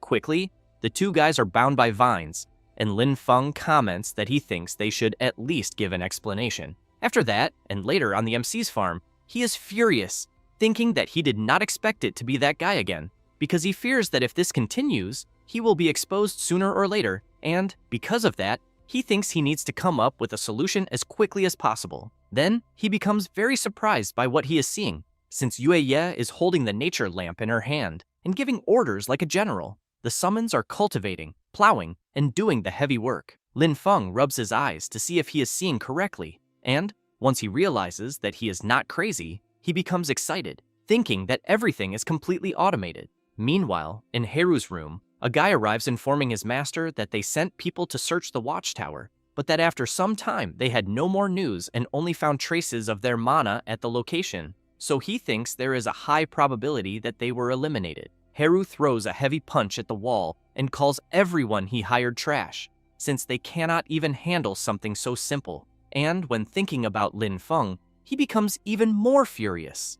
Thus, he reflects that this damn brat dared to test him. Then he asks the guy to contact the people from the Shadow Eclipse group and offer the highest reward for Lin Feng's life, because he has in mind that surely the one who eliminated Tuka was this boy. After that, and later in the Academy's mission hall, the MC is receiving congratulations for officially becoming a member of the Sun Wheel Academy. The instructor also hands over the uniform and the student identification badge. Lin Feng is happy and thinks that now that he has received the promotion, he will be able to earn more credits and more planting supplies. A few hours later, at the entrance of the Dark Forest dungeon, the MC hands over his identification badge and tells the professor that he would like to register for a solo entry into the dungeon. However, the professor says that this is no longer possible. Lin Feng is surprised and asks the reason, since it was previously allowed. The professor looks a bit embarrassed and explains that, according to the Academy's regulations, in order to reserve enough resources and promotion opportunities for lower Academy students, upper Academy students are forbidden from challenging level 10 or lower dungeons. The MC becomes completely devastated upon hearing this, since now he will no longer be able to farm as he was doing before. Seeing the boy leaving in despair, the professor thinks that if he had not gone, the warehouse there would have been easily emptied. Lin Feng starts thinking that the most efficient way he had to farm supplies is over, so he wonders what he will do now. Then someone comes running and asks if the MC is the newly promoted one. He then introduces himself, saying his name is Ron, and asks if by any chance he is having trouble finding a suitable mission. Next, he says that his squad accepted a dungeon gathering mission and they are one person short. Therefore, Ron asks if the MC is interested in participating, since it is a good opportunity for him to get familiar with the difficulty of the upper academy dungeons. Lin Feng becomes intrigued, thinking that the guy appeared out of nowhere. However, he knows that he really needs credits to exchange for supplies, and also needs to understand the Sunwheel Academy's dungeons. And since it is just a gathering mission, he thinks it should not be a big problem. So he tells Ron that he will accept participating in the mission. He calls the MC to go, as the others are already waiting at the dungeon entrance. It does not take long, and they soon arrive at the mission location. Ron points ahead and introduces the people there. The cold-faced girl is called Yubei, and beside her, the reserved guy is Carter. Ron explains that their objective is to collect moongrass at the bottom of the forest, and that the mission requires 10 stalks, and that according to the intel, there are night elves patrolling the area, so everyone should try to avoid combat and focus on gathering. With that said, everyone passes through the portal. Already inside and after walking deeper into the forest, they soon find the first moongrasses. Ron crouches to pick one and comments that what he is collecting is their mission objective and that he did not expect the search to be so smooth. However, some creatures appear heading toward them. Ron says it must be a night elf patrol, so he tells everyone to prepare for battle. One of the creatures prepares to attack, but is quickly restrained by one of Ron's squad abilities, who then starts attacking as well, preventing the night elves from getting closer. Next, he tells everyone to hold their positions, and for Lin Feng to use nature magic to harass the creatures, since night elves hate nature magic. The MC replies that he understands and quickly casts his vines. Some night elves are caught by the MC's ability, who does not stay still and pulls the trapped creatures. Ron takes the opportunity and attacks, eliminating the night elves that are trapped. But upon seeing that more creatures are coming, Ron calls for Carter and Yubei. She responds that she is ready, just like Carter, who quickly activates his power in the device he was carrying, and by slamming it hard into the ground, creates a huge fissure, causing the night elves to fall. But the MC did not expect this, and nearly falls. Lin Feng tries to hold on at all costs and shouts, calling for the others. Ron crouches down, apologizes, and explains that what happened is that it is a new skill Carter just learned, and that he has not yet become familiar with it. Lin Feng becomes serious and asks if they are not planning to help him. Ron laughs and says that it is not that they will not save him, but since he has just been promoted to the upper academy and is already being stubborn and arrogant and went to challenge elite-level monsters alone, in the end, they will say that the MC tragically sacrificed himself and there was nothing they could do. Lin Feng is stunned upon hearing all this and asks if Ron is not worried about being discovered for trying to eliminate a student from the Sunwheel Academy. He explains that the Sunwheel Academy student identification badge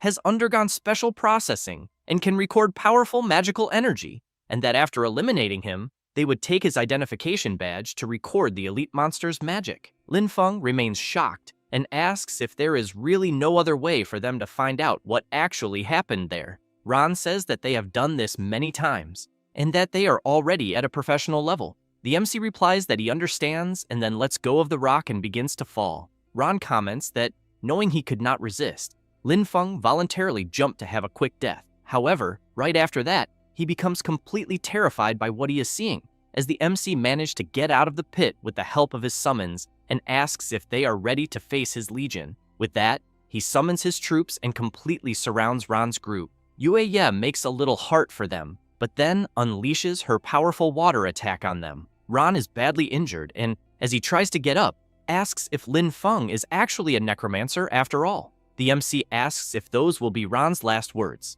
He calls Lin Feng to talk, saying that in fact they have no conflict, and then reveals that the one who planned all of this was Haru, and therefore thinks Lin Feng should let them go, and that they know they acted wrongly. The MC says that it is not that he knows he was wrong, but that he knows he is going to be eliminated. Ran continues saying that Haru always believed that it was the MC who eliminated Tuka, but that he can help testify against Haru. Lin Feng asks who this Tuka is. Ran becomes embarrassed and says nothing. The MC signals to his summons and makes it clear that this no longer matters. With that, he covers his ears because of the explosion of attacks that his summons are unleashing against Ran's group.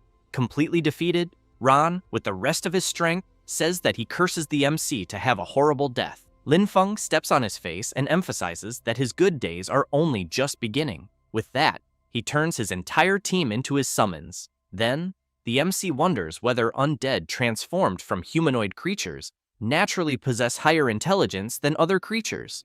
And, as he picks up all the identification badges, he thinks about the magic of those night elves from before, and concludes that apparently he does not need to deal with the consequences, since everyone has been eliminated, but that it is still better to go back and report.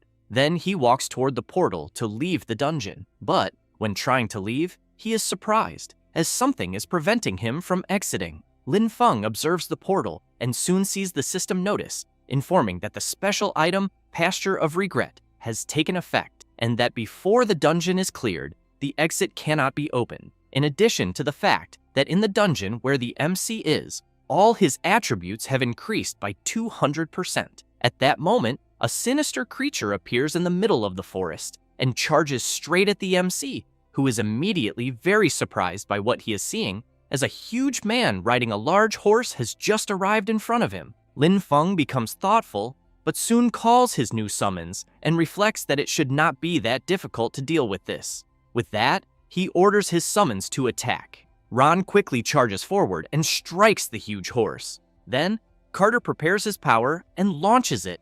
The horse becomes frightened upon seeing a power surrounding it and ends up throwing the man off. Yubei takes advantage of the opening and moves in to attack. She jumps onto a tree branch and delivers her strike, hitting the enemy directly. While eating a banana, the MC thinks that this time his summons have more instinct and are even capable of coordinating with each other, but that even so, it still feels like something is missing. The creature looks at the MC and asks how he is able to use the power of necromancy. Lin Feng is surprised by the sudden question, but soon laughs and says that he would not be able to understand and orders his summons to eliminate him. With that, the horned bear lands a critical blow, and as soon as the creature drops to its knees on the ground, the horned bear finishes him off. Lin Feng sees that the dungeon completion progress is at 50%, so he wonders if the dungeon he is in is actually a double boss system, and that apparently he will have to keep moving forward through the area. After some time, in the central area of the forest,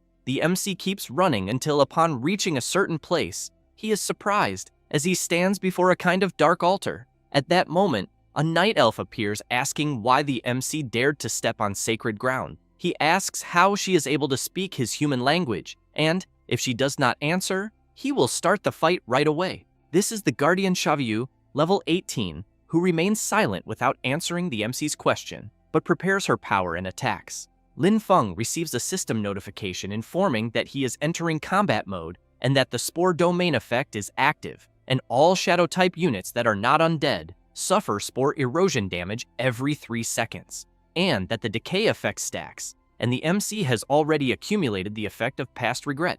Now, his summoned units regenerate 1 mana energy point per second. Lin Feng wonders if this does not mean that in the dungeon he is in, the undead he summons can maintain their existence without consuming his mana. Then, he gives a slight smile and, thinking about the effect of past regret, believes that at least one good thing has actually happened. With that, he summons his units and orders them to eliminate Guardian Javiu. Meanwhile, outside the dungeon, a man is thinking that even if Ran and the others cannot defeat the MC, there is still the final boss. and that although the effect of past regret can increase all attributes and boost mana regeneration, its real function is actually to lock the dungeon. So he knows that with a boss of that type existing, even if all attributes were increased by 400%, it would be impossible to defeat it. With that, he becomes excited and imagines that just thinking about it makes him very happy. A few minutes later, inside the dungeon, a huge explosion is happening. Yueye emerges from the smoke, dragging Xiaoyu by the hair. Meanwhile, the MC continues eating his banana. The MC's summon brings the guardian closer and drops her on the ground. She looks at He Xiao and asks why he betrayed her. The summon is surprised by the question and gestures with his hand, asking if Xiaoyu is talking to him. She becomes nervous and says that he destroyed someone's nursery and that this same person will come looking for him. However, as soon as she finishes saying that, she loses consciousness. At that moment, an explosion happens in the cave ceiling, and a beam of light falls onto the guardian's body. Then, the MC receives a system notification informing that he has completed the dungeon in 2 hours and 17 minutes, setting a new record, and the reward will be calculated. Lin Feng thinks that the dungeon was not that difficult, and that he is even feeling stronger. Then he notices a black egg and becomes intrigued, wondering what it is. As soon as he approaches the egg, the system informs that it is a chthonic demon embryo, a mythical great item, but that it is inactive, being a seed of life left behind after the fall of an ancient chthonic demon, but that it requires specific conditions to hatch. The current state is dormant, but there is a strong detection of death aura, possessing an affinity of 30%. Lin Feng carefully observes the egg while wondering what exactly it is. A few minutes later, he takes out a storage ring and begins storing the egg. Then, he goes to the portal and sees that he can now return. However, before leaving, he walks over to the guardian and thinks that if he converts her into a summon, it may consume a lot. But he knows that after the conversion, she should be at least at the same level as He Xiao. With that, he orders her to rise. Xavius begins to transform into one of the MC's summons and soon says that she is at his disposal. Lin Feng is surprised that his newest summon can speak his language, so he decides to ask if she can really talk. She replies that she is the executioner of death. The MC says that he knows what she is, but what he wants to know is whether she can speak. Xavius keeps repeating the same thing and makes the MC nervous, who soon tells her to forget it and stop talking. After that, he leaves the dungeon. The guy who was outside hoping for Lin Feng to be eliminated is completely shocked to see him coming out unharmed from the dungeon. The people around comment that they know the dungeon is a place where even a squad of 5 people would usually be defeated. Then one of them calls the MC and asks if he came out alone and where Ron, Carter, and Yubei are. Lin Feng shows their identification badges and says that they faced a massive attack of night elves while collecting moongrass, and that, unfortunately, they got separated. Then, he pretends to cry and emphasizes that he barely managed to escape and accidentally triggered the boss fight, narrowly escaping death to defeat it and get out, but that he fears the other 3 were eliminated. The man takes the identification badges and, upon observing them, comments that it is indeed the magical power of the night elves. Meanwhile, the other guy who was outside the dungeon hoping something would go wrong for the MC becomes nervous upon hearing all of this. The instructor asks whether Lin Feng encountered any unexpected situation after entering the dungeon. He says that after entering, he acquired an effect called past regret. The instructor asks if the MC has made any enemies recently. Meanwhile, the guy who is outside the dungeon, from afar, thinks that what happened is impossible because he knows there is no way Lin Feng could have cleared a dungeon of that level alone. The MC looks to the side as he notices he is being watched and sees a strange guy among the others, who in turn is surprised to realize that the MC is looking at him. Lin Feng smiles and says that, regarding the instructor's question about whether he made any enemies recently, he says that he has just been promoted to the Sun Wheel Academy. The instructor says he understands, but emphasizes that they will investigate the matter carefully and ensure justice for him. Lin Feng thanks him and says he will be counting on the instructor, and as soon as the instructor leaves, the guy outside the dungeon becomes frightened as the MC summoned Guardian Xavius and ordered her to chase after him. A few hours later, already at the MC's farm, he is observing the egg and thinking that everything was fine outside the dungeon earlier, but after returning to the farm, the embryo suddenly became restless. Then, He wonders if the egg was actually placed in the dungeon intentionally by someone to be cared for. So, he decides to test something and applies a bit of his nature power, questioning whether the egg can be influenced by both of his magical powers simultaneously. He is then surprised to remember that, logically speaking, he knows that undead-type magic and nature magic cannot coexist. Thus, he becomes intrigued again, wanting to know why things are like this, since the egg apparently is like him, capable of allowing two types of magic to coexist within it. He then becomes sulky, thinking that he is a human, while the egg seems like something created by the demon clan at first glance. Then, he gets an idea, stores the egg in his storage ring, changes clothes, and thinks there is only one way to find out. Lin Feng goes to the academy director's office, and as soon as he enters, the director asks if he has not rested yet after leaving the dungeon earlier. The MC comments that it is difficult to explain what he has to say and thinks it is better for him to take a direct look, so he shows the egg he obtained in the dungeon. The director takes a brief look and immediately asks where the MC found such a thing. Lin Feng says that he was inside the Dark Forest dungeon and that the egg dropped after he eliminated the final boss, but emphasizes that at first he thought it was just a normal drop item. The director comments that the egg is from a chthonic demon. Then he reveals that the demon clan managed to cross the barrier and enter the dungeon directly to cultivate these things. The MC becomes confused upon hearing about a chthonic demon and asks the director to be clearer. He explains that the chthonic demon is one of the units of the demon clan and that they use humans as food, and by feeding on humans, they gain powerful strength, and some can even traverse space. With that said, he explains that there is the conventional Type 1, Type 4, and the Lord of the Blood Cave, and that these chthonic demons that gained the power to traverse space use dungeon mechanics to plant seeds or embryos, in addition to using battles, eliminations, and magical fluctuations of adventurers as nutrients to silently incubate. The director becomes serious and emphasizes that once the embryo matures, it will break through the dungeon and descend into reality. He then tries to touch the embryo, but is immediately repelled. He then comments that the embryo there must have just entered the growth phase and fears that if it had remained in the dungeon absorbing nutrients, it would have hatched in at most half a year, and after hatching, it would become an extremely high-level chthonic demon. And if it caused chaos in the academy, the consequences would be unimaginable. But what intrigues him the most is that this type of embryo hides extremely deep, and unless there is a similar aura, it usually does not appear. So he asks if the MC understands what they are talking about. Lin Feng immediately becomes worried, thinking that he ended up slipping in the end. But the director laughs and says it is fine, and that he will not provoke him, since he rendered a service by handing it over in a reasonable and rational manner, and therefore he will not do anything to him, since everyone has secrets, and the Academy respects that as long as he does not harm the Academy or violate the basic principles of humanity, the Academy is willing to give geniuses space to grow. However, the director comments that he will need the MC's promise, that no matter what power he possesses, he must remember that he is a student of the Solar Wheel Academy and a member of humanity. Lin Feng thanks the director and swears that he will keep such a secret.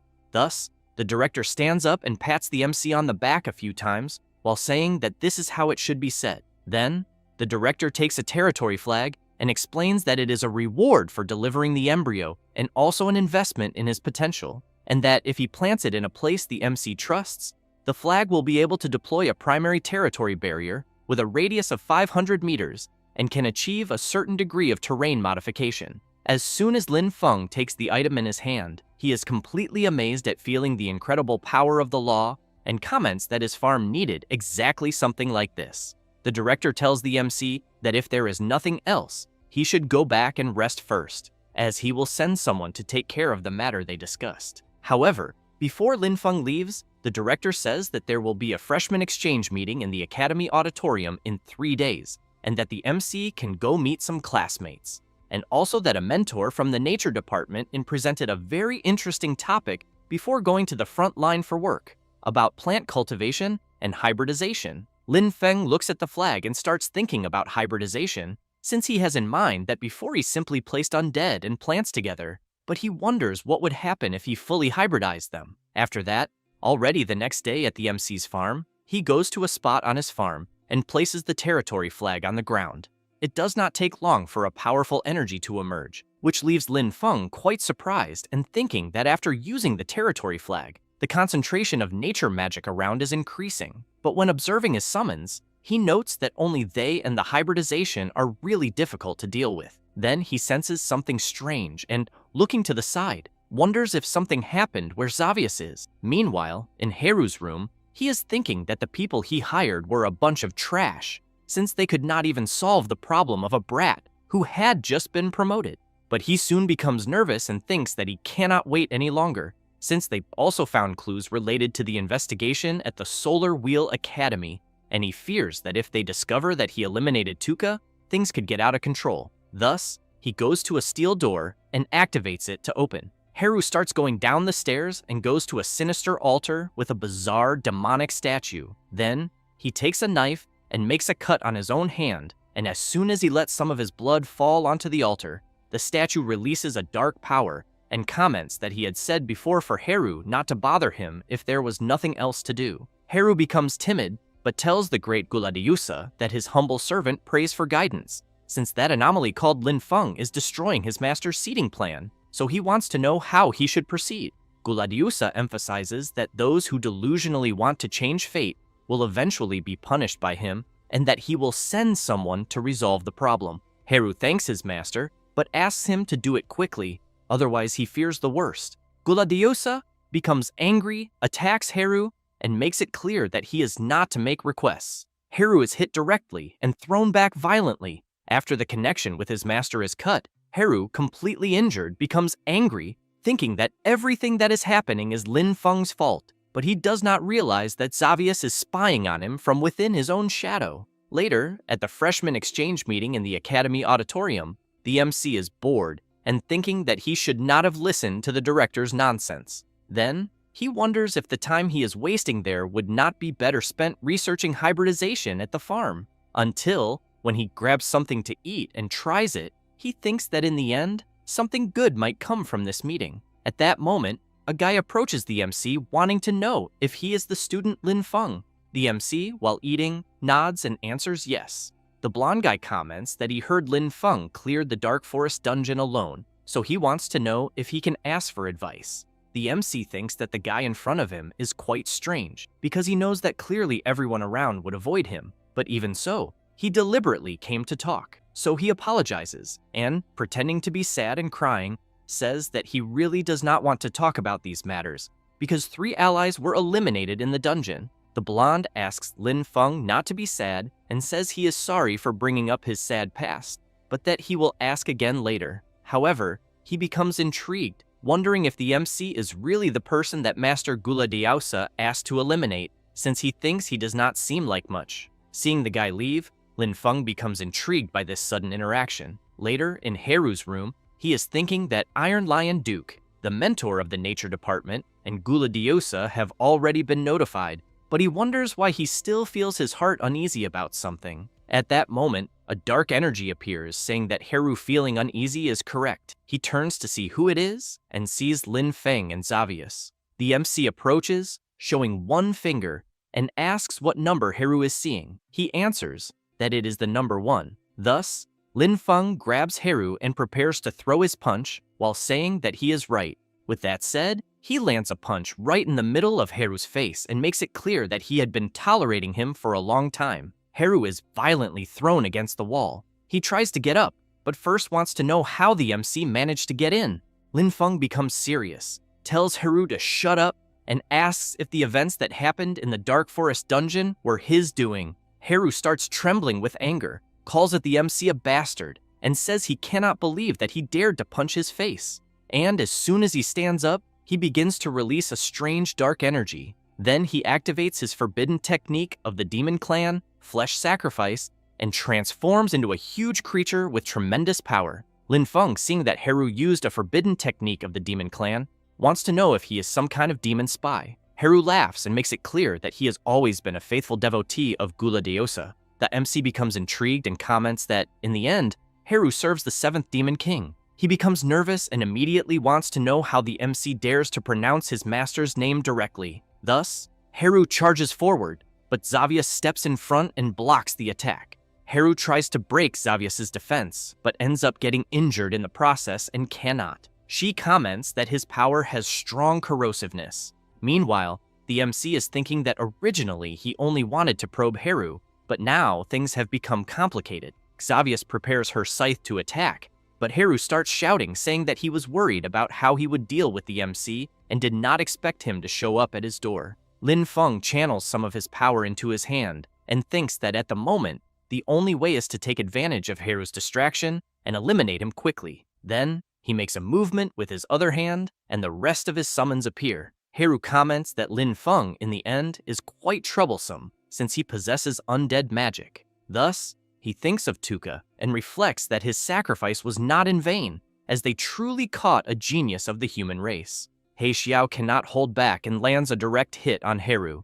Lin Feng wants to know if Haru was the one who eliminated Tuka. He begins to chant and then shouts that he respectfully welcomes his master's will to descend upon his body. A magic circle is created between him and the MC, and Haru tells them to tremble and welcome the descent of the Demon King, Guladiusa. One of the Demon Kings appears, and Haru kneels calling for his master. However, Guladiusa, while punching Haru, wants to know how a mere ant dares to speak his true name. Haru becomes confused by his master's attitude. Meanwhile, the MC does not care at all and immediately orders his summons to eliminate the Demon King. He Xiao prepares his ability and as soon as it is ready, fires. Guladiusa is surprised and wonders if He Xiao was really defeated, but soon has to defend himself to avoid being hit.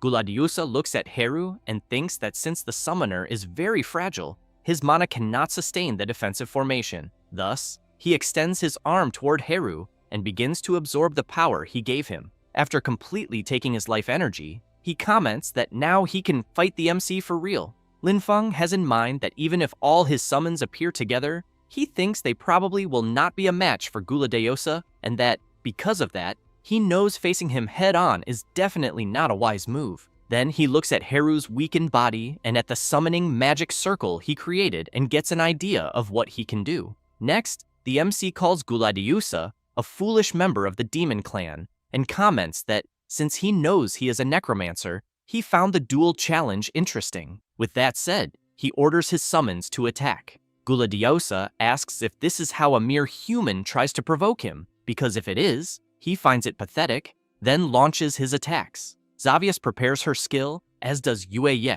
but before they could finish, they are struck by Guladiusa's attack, who comments that the MC's other summons are quite weak, but that he is starting to doubt how he dealt with He Xiao, and as soon as he grabs Lin Feng by the arm, he says that before he is eliminated, he will allow him to say his last words. With that said, he calls the MC a pathetic successor and emphasizes that he understands nothing about the power of the undead. Lin Feng laughs and says that it is Guladiusa who does not understand the power of the undead, then explains that he had already realized that after he appeared, he chose to drain Haru's mana but left him alive, and that the mana for the formation that summons him also decreased a lot, and because of that, he thinks his summoning still has limitations.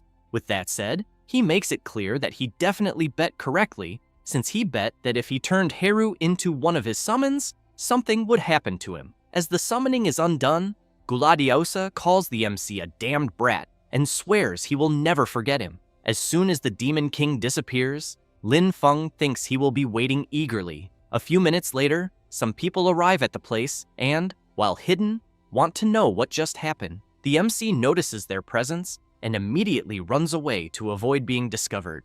After dawn, Lin Feng arrives at his farm and thinks that his mana is almost completely empty, and he knows that if he had not been right in his bet, he would be finished. At that moment, a strange energy begins to emerge behind the MC. He turns to see what is happening, and a guy jumps out of a rift he created. Then he says that he was happily eliminating targets on another mission, but was suddenly interrupted by his lord, and that because of that, he is very unhappy. With that said, he takes his sword and, as he draws it, tells the MC to stay still so he can eliminate him calmly. Lin Feng asks for all his summons to appear, but ends up surprised to see that his mana has run out, so he thinks he is in a very bad situation since he cannot summon anything. The blonde takes advantage of the opportunity and charges at the MC. Lin Feng jumps back to dodge the attack and thinks that he knows the bone lamp now has an amplifying effect on the undead. So he concludes that as long as he can get the lamp, he might be able to turn the situation around. However, he barely has time to think before he has to dodge another attack. At that moment, the strange power from before awakens again and tells the MC to move back. But the fight continues, and Lin Feng has to dodge yet another attack to avoid being hit. As soon as he gains some distance, something emerges from the ground and startles the blonde, who tries to understand what is happening. A kind of plant lunges at him and attacks, and although he manages to dodge at the last second, he is soon caught by the leg, and the MC does not notice this strange power appearing behind his back, and is also quickly startled when he is grabbed. The plant begins to rise even more from the ground, but the blonde is not intimidated and comments that all of this is just a cheap trick. With that, as he spins his sword, he activates mana infusion and then a swordsmanship skill of extraordinary beauty and charges forward, cutting one of the plant's tentacles. But when he turns around, he sees the MC running away and, for some reason, recalls a certain person as he watches the MC fleeing. Then he starts thinking about his past, when Guladiosa was telling him to abort the current mission and stop chasing the guy. At the time, he was intrigued and told his master that the man who was fleeing was a noble who was part of their plan, and that if he did not eliminate him at that moment, once the man attracted the repair team, he would do the same anyway. However, Guladiosa wanted to know if the blonde was daring to question his decision. Faced with his master's monstrous power, he fell to his knees, and while trying to resist such crushing pressure, Guladiosa told him to follow his mark, as it would lead him to find and eliminate the man he was pursuing. Upon receiving his master's mark, the blonde said he understood and that he would try to do everything possible. After remembering that and seeing the plant coming at him, he conjures his flames and wonders if the power he is seeing is from the farm from before. With that, he launches his attack and a huge explosion occurs. Then, the blonde calls the MC a traitor, and as he prepares to go after him, makes it clear that trying to run away will not be so easy this time. Thus, he starts chasing the MC, but soon has to dodge several simultaneous attacks from the strange power. However, that is not enough to stop him from continuing after Lin Feng, and as he gets close, he leaps to grab him. The blonde laughs, grabs his sword, and says it is over. Lin Feng laughs and agrees with his opponent, then takes out the nature lamp, but is soon startled to realize that a necromancer's mana is not enough to activate the bone lamp. On the verge of being eliminated, he shouts that he does not care about that and asks the lamp to light up. As he channels his spiritual farmer power into it, the lamp begins to react, which worries the blonde. At that moment, a powerful energy bursts around Lin Feng's farm, and several plants and trees rapidly grow around, quickly restraining the MC's opponent. The blonde becomes nervous as he is being trapped by nature-type magic, but by exerting more strength, he manages to free himself and then activates his master's mark. Now the blonde has borrowed a portion of his master's power and once again charges at the MC. Lin Feng releases even more of his nature-type power, and a summon appears. It is He Xiao, with a completely different appearance than usual. As soon as the blonde gets closer, the summon unleashes its tremendous power.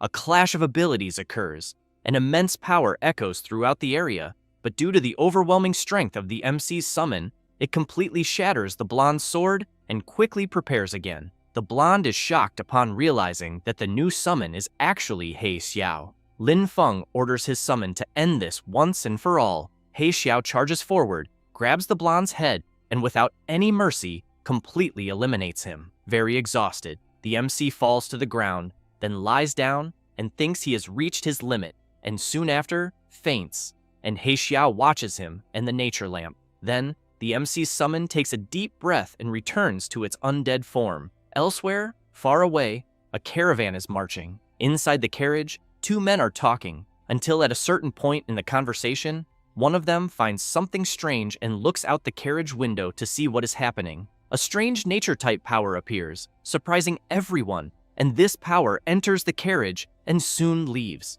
The red-haired man cannot believe what just happened, until one of the soldiers goes to him to ask if something is wrong, but he remains intrigued and thoughtful, saying nothing. Back at the MC's farm, the energy that went to the escorted carriage appears there. One of the men who was inside the carriage is brought to the MC's farm, The old man looks around and senses a powerful, pure nature magic. One man comments that it is hard to imagine such power was hidden in a place like this. Another emphasizes that if he could have such pure nature magic, he would even accept being appointed as the dean of the nature department. Then another man comments that, judging by the surroundings, it seems there was a battle with the demon clan. The old man approaches the MC and sees the nature lamp beside him. He then becomes serious and says it makes sense now, since what they are seeing around them is a reaction caused by the forced activation of the nature lamp.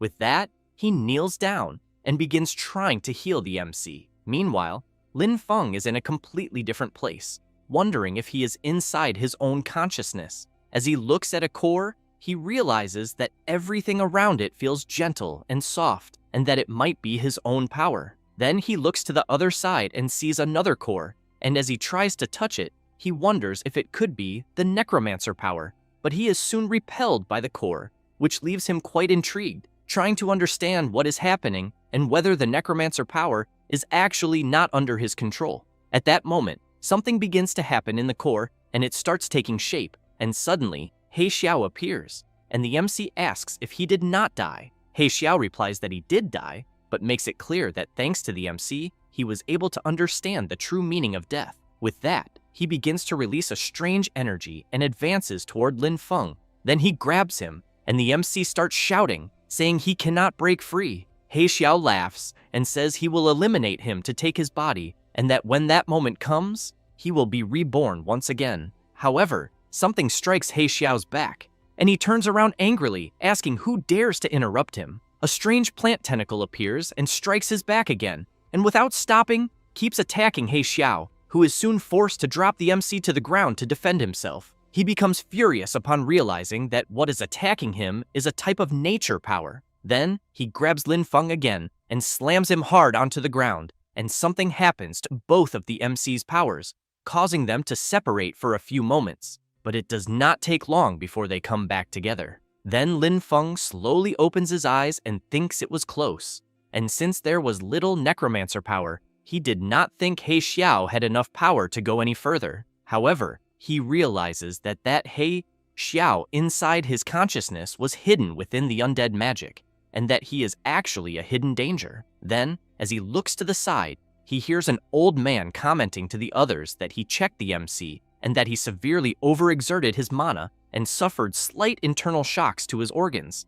And aside from that, it is nothing serious. One of the men notices that the MC has woken up and quickly informs the old man. Another man says that he checked the surroundings and that it is indeed the aura of a high-level member of the demon clan, with strength at least above level 20. Then, they place the MC on a stretcher and say that his surgery was a success. One of the men asks if the MC eliminated a member of the demon clan. He becomes startled when he sees that many people are watching him and waiting for him to say something. So he concludes that the origin of the people there is unknown and that it is better to say less. The old man calls the MC a child and tells him not to be nervous, but he thinks that the nature magic in the MC is indeed far too pure and wonders if he might be the person Vera had mentioned. As soon as they check the clothes and identification information, they ask if Lin Feng is from the Sun Wheel Academy. Then the old man takes something from his clothes and says that everyone there are instructors from the nature department of the Extraordinary Academy. Lin Feng gets off the stretcher, introduces himself, and greets his instructors. At that moment, the rest of the people who were traveling in the carriage arrive at the MC's farm. The red-haired man calls out to Master Seymour and asks what happened there. The old man says that there was an invasion by a member of the demon clan, but fortunately that member was eliminated by the MC from the Sun Wheel Academy. The red-haired man gets excited upon hearing this, goes up to Lin Feng, and emphasizes that true heroes arise from youth. Then, as he turns around, something catches his attention, and while observing the broken sword on the ground, he thinks that it could only have belonged to a certain person. Seymour places his hand on the red-haired man's shoulder and asks if he discovered something. He replies that he did not, and says he was just thinking about how they fight desperately on the front lines to resist the demon clan, but he did not expect that a member of their clan could still infiltrate from the rear. Seymour says that the matter has already been resolved and suggests that they return to the academy first. However, The old man asks one of the instructors to take Lin Feng along as well, as they will need the director to give an explanation. A few hours later, as soon as they arrive at the director's office and recount what happened, he says he is aware of the matter they reported and that the school will strengthen management from now on, and that they will also send 3 additional patrol teams to investigate. Seymour grabs the director by his clothes and says that he only panics when death knocks on his door and that he only looks for a bathroom when he has already soiled himself. Then, he starts shaking the director back and forth and asks what use a director like him is. Lin Feng covers his face so he does not see their little quarrel. The director tells the old man that student Lin Feng is still there and suggests he take it easier. Seymour says that admiring wolf culture is one thing and letting students run free is another, but letting a student eliminate a member of the demon clan is going too far. The director calls Lin Feng and says that he eliminated a member of the demon clan on his own and prevented their potential infiltration sabotage operations. Then he emphasizes that his achievements are significant and that because of this, the academy will reward him with a fragment of the heroic spirit. Lin Feng takes the item, but asks what its use is. The director explains that a fragment of a heroic spirit is the remnant of the will of an ancient hero, and that it seems he has already obtained one of these fragments in a dungeon. With that, he explains that 2 fragments from the same source represent heroic spirits attracting each other and merging, and that this can awaken the projection of a heroic spirit to become his assistant. But the most important thing is that such a heroic spiritual projection has no restrictions. Lin Feng looks at the fragment in his hand and says that the next time he faces a situation where his mana is exhausted, he will have the strength to fight. Thus, he takes the other fragment that was stored in his clothes and merges it with the one he just received.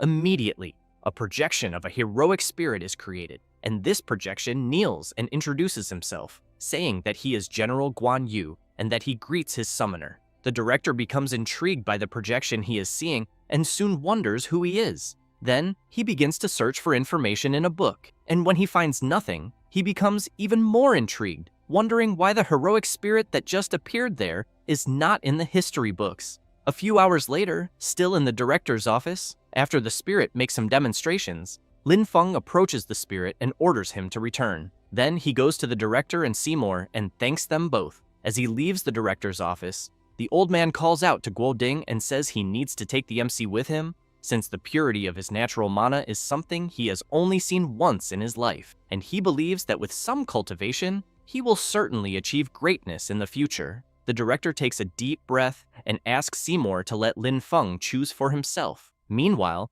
the MC is thoughtful and, remembering the battle he had earlier with the blonde, concludes that he is still very weak, and that when facing truly strong enemies, he knows his methods are limited and his endurance is not enough. So he concludes that he needs to improve his strength as quickly as possible, otherwise he believes he will not even be able to cultivate in peace. Then he remembers that the mission hall has several rewards that are skill scrolls and soon goes there and thinks that the mission rewards are divided into 4 levels, A, B, C, and D, and that for his current self, he knows that the rewards of rank C and D missions are too low. Then he looks at the first mission, where he needs to eliminate the pack of demonized wolves in Eagle Rise Canyon. The threat level is rank B, and the reward is to choose a nature or elemental skill scroll of grade B. The mission requires a team of 5 people with an average level of 15. The second mission is to explore the ruins of the ancient mage tower, located below the 3rd floor, and the threat level is rank A. Reward: 3 random fragments of grade A skill scrolls, with the requirement of at least 1 high-level rune master and a team of 4 members. The third mission is to escort supplies to the eastern border of Iron Rock City. The threat level is rank B. Reward: 1 general grade B skill scroll and 100 military merit points. The mission requirement is a team of at least 2 people who must possess certain field survival capabilities and fire-type combat ability. Lin Feng chooses the third mission and reflects that, if he is not mistaken, Iron Rock City is a very important military city, and that he has heard that due to the long presence of troops, they developed a unique military cultivation method and can produce food and medicinal plants efficiently in arid lands and hostile environments. He becomes excited, thinking that if he can learn such a method, things may turn in his favor. However, he remembers that the requirement of the mission he chose is that the team must have at least 2 people, and one of them must possess a fire ability, so he wonders where he will find such a person. At that moment, some people start talking loudly in the mission hall. Lin Feng turns to see what is happening and ends up seeing Ailing. She is furious, saying that it was because the blonde girl made fake potions for her that she attacked her. The blonde girl, in turn, says that Ailing hit a certain person and emphasizes that if she does not compensate with 1 or 2 gold level items, she will not let it go. The people around comment that it is the same gang as always, and that it is already the 3rd time just that month that they have fought among themselves. Ailing asks the blonde girl to return her bare gallbladder item, but she points out that Ailing already drank the strengthening potion and that once consumed, it is over. Ailing takes her weapon and prepares for combat.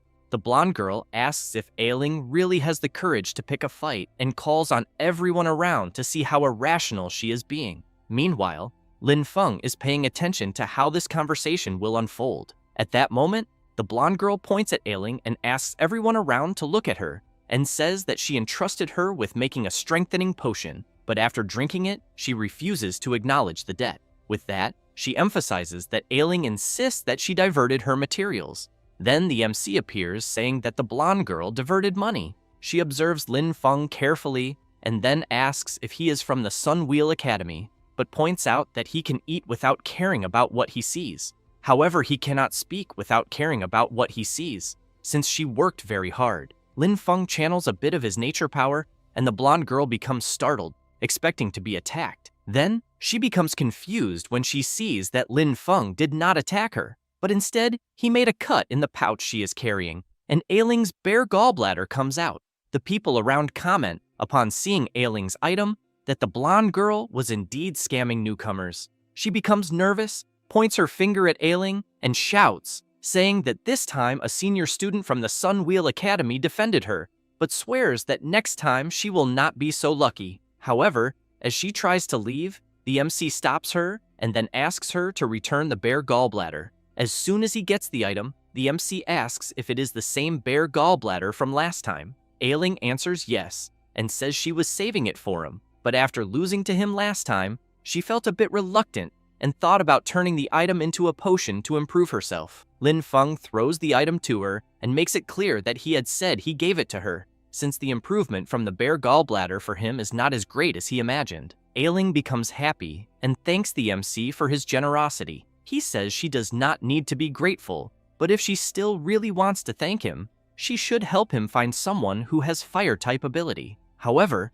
the MC comments that if he is not mistaken, she is fire-type, and asks if he is correct. She answers yes. Thus, Lin Feng becomes excited, thinking that in the end, it did not take long to find someone to do the mission. Then he goes to the mission staff and requests the mission he had chosen earlier. The staff hand over his mission items and ask both of them to keep them safe. Lin Feng watches the item he just received and thinks about the planting method, since upon completing the mission, he will obtain a skill scroll. Later, at the residence of Count Iron Lion, in the secret chamber, the Count is informing someone that his 2 nephews, Haru and Tuka, were eliminated. With that, he reports that the Academy's police team carefully suppressed the news and that at the moment, they have not discovered who the culprit is. The person the Count is talking to asks if he called him just to inform him of that. The Count clenches his fist tightly and emphasizes that the person he is talking to promised that as long as he provided information about the frontline defenses and covered up his infiltration, he would support him in taking that position. Then he becomes nervous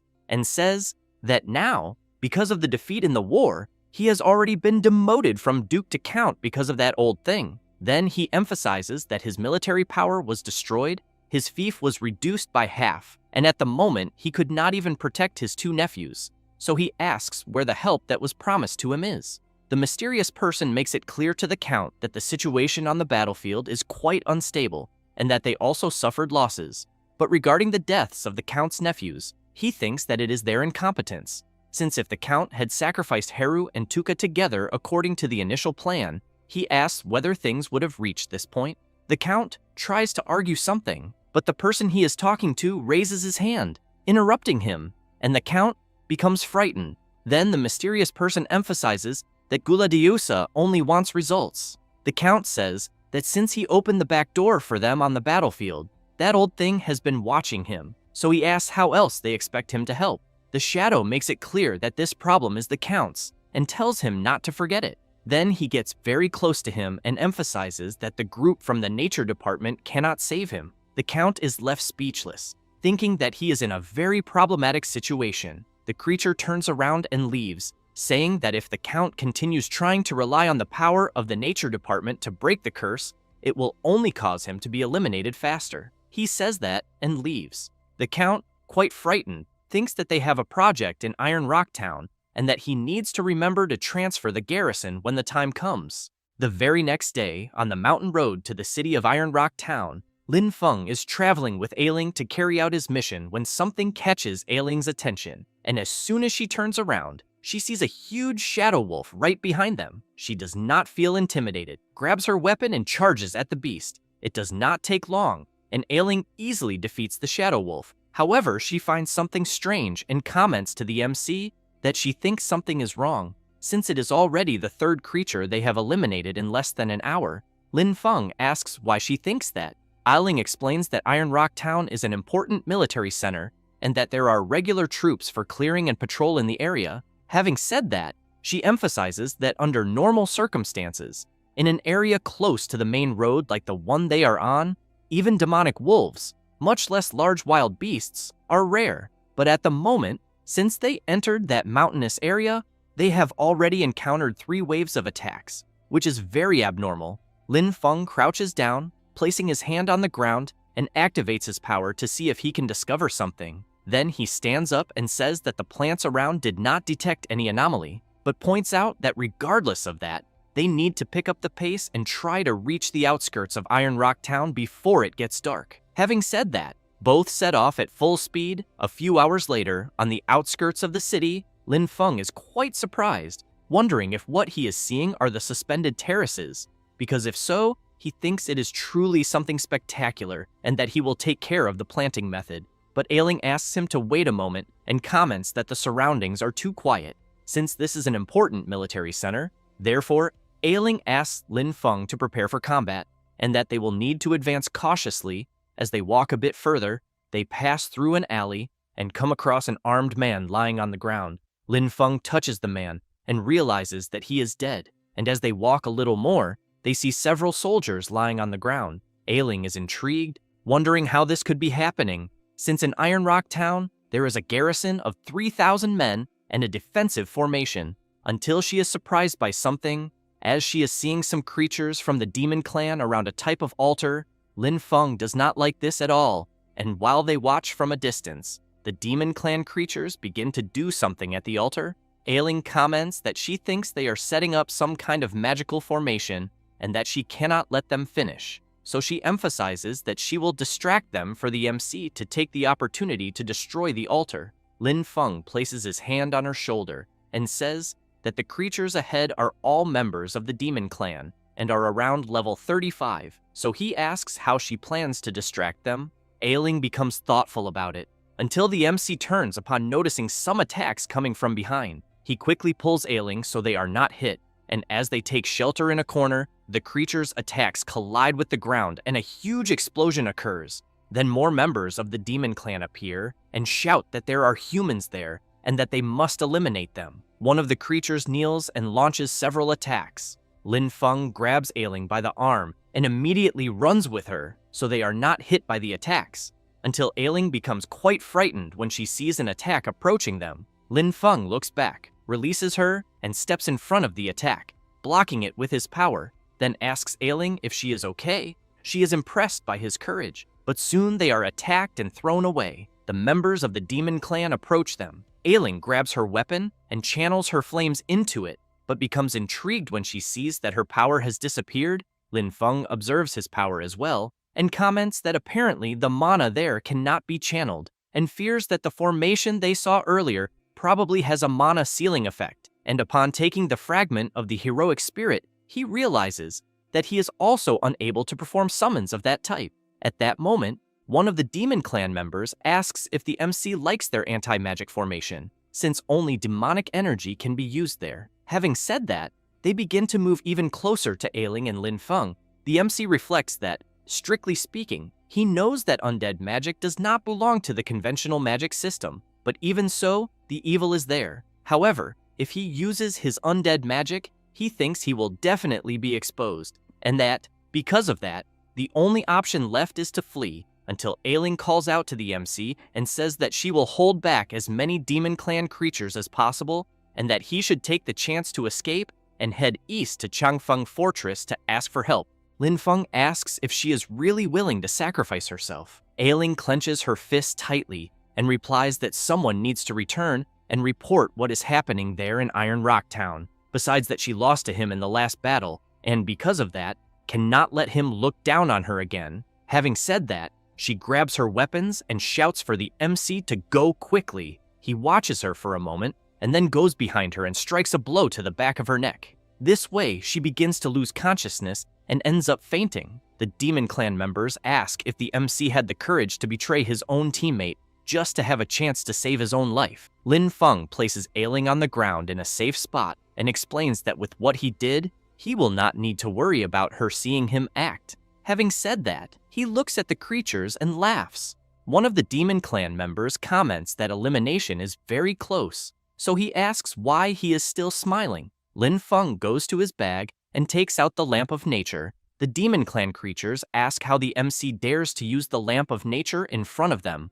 Then they launch several attacks that rush straight toward Lin Feng, but when he uses the power of the lamp, the energy of nature completely repels the attacks. Then, the Lamp of Nature begins to react differently and ends up transforming into the Bone Lamp. Lin Feng laughs and soon summons the executioner Xavius. The Demon Clan members launch more attacks. However, Xavius easily dissipates all of them. One of the creatures asks what is happening. Since the attacks with undead energy were completely dissipated, the MC makes it clear that the hunt has begun. Having said that, he calls the rest of his summons into battle, and the Demon Clan members group together for the confrontation. Xavius wastes no time and launches an attack with his scythe, eliminating one of the creatures very easily. However, a type of mage from the Demon Clan members appears and comments that he did not expect there to be a summoner who would not be affected by the anti-magic field. Then, while transforming, he points out that summoners themselves are not strong, and that if those summons try to resist, he will personally finish off the summoner. Having said that, he activates his power and summons some warriors, who immediately rush to attack, and a battle between summons begins. The mage laughs and emphasizes that he knows summoners are truly troublesome, but as long as he eliminates him, the summons will naturally disperse. Therefore, he calls the MC a stupid human and charges forward, saying that they are just giving him power for free. Lin Feng becomes concerned, since he sees the creature in front of him using the Demon Clan combat skill, the Soul-Shattering Fist. The MC blows on his fist, then clenches it tightly and activates the skill of the invincible Serious Punch of the universe.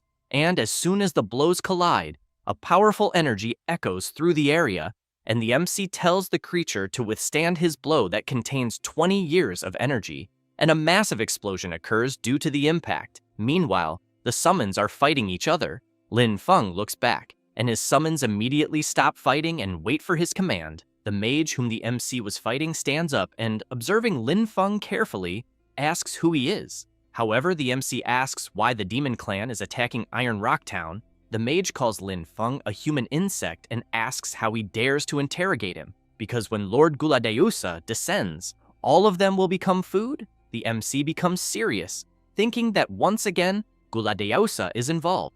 So he turns around and signals to Xavius. She doesn't understand what he means. Lin Feng comments that she always says she is excellent at interrogations, so he wants to know if she can handle it. She replies that yes, and that it would be an honor. The MC explains that he wants to know their entire plan, the location of their accomplices, and all the details. Xavius says she understands, prepares her massive scythe, and activates her power, which heads toward the Demon Clan mage, who is quickly completely enveloped by Xavius's ability and taken into her dimension. After that, Lin Feng goes to Ailing to see if she is okay, and once he sees that everything is normal, he turns and goes to the altar where the Demon Clan members were gathered.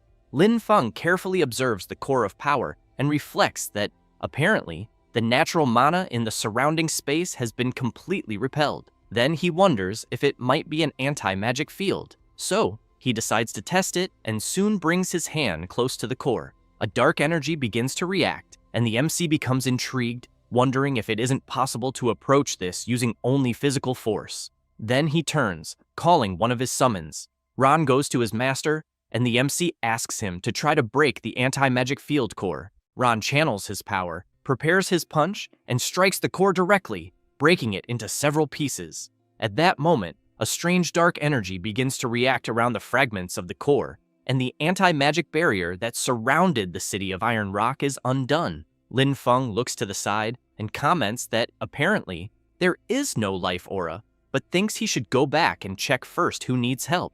So he goes to Ailing and thinks that, aside from some minor internal injuries and previous superficial cuts, she is basically fine. Then Xavius appears with a look of pity. Lin Feng takes a deep breath and calls Xavius, but before asking anything of his summon, he is quite surprised, as something inside his clothes is shining brightly, and when he takes the book he was keeping, he realizes that the strong glow is coming from it, and suddenly, the pages begin to move on their own, and the MC becomes intrigued by what is happening. At that moment, a strange magic circle is created, and a pure energy comes out of the book, which makes the MC even more suspicious, thinking that the book he was keeping suddenly activated on its own.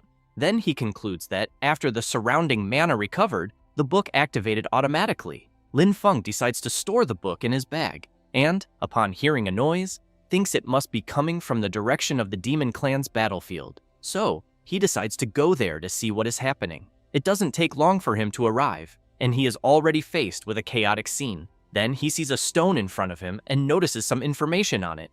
After that, he hears several laughs around him. Lin Feng becomes thoughtful, puts on an overcoat, and thinks there are still people there. At that moment, one of the Demon Clan members chases a woman and a little girl. Then the child trips over a stone and falls to the ground. Her mother pulls out a knife to try to protect her. Then, she tells her daughter to run immediately, but ends up being killed. The little girl starts crying upon seeing what happened to her mother. The creature prepares to attack the child as well, but the MC appears, blocking the creature's sword. Then, he summons He Xiao, who quickly eliminates the creature and heads toward the center of the battle. Lin Feng asks the little girl if she is okay. She points to the middle of the battle and says that there are still many people there who need to be saved. The MC places his hand on the little girl's head, smiles, and says that he will save them immediately. With that, he disappears. Meanwhile, in the central square, a commander of the Demon Clan is holding several people hostage and demanding that they hand over an object, saying that if they do what he asks,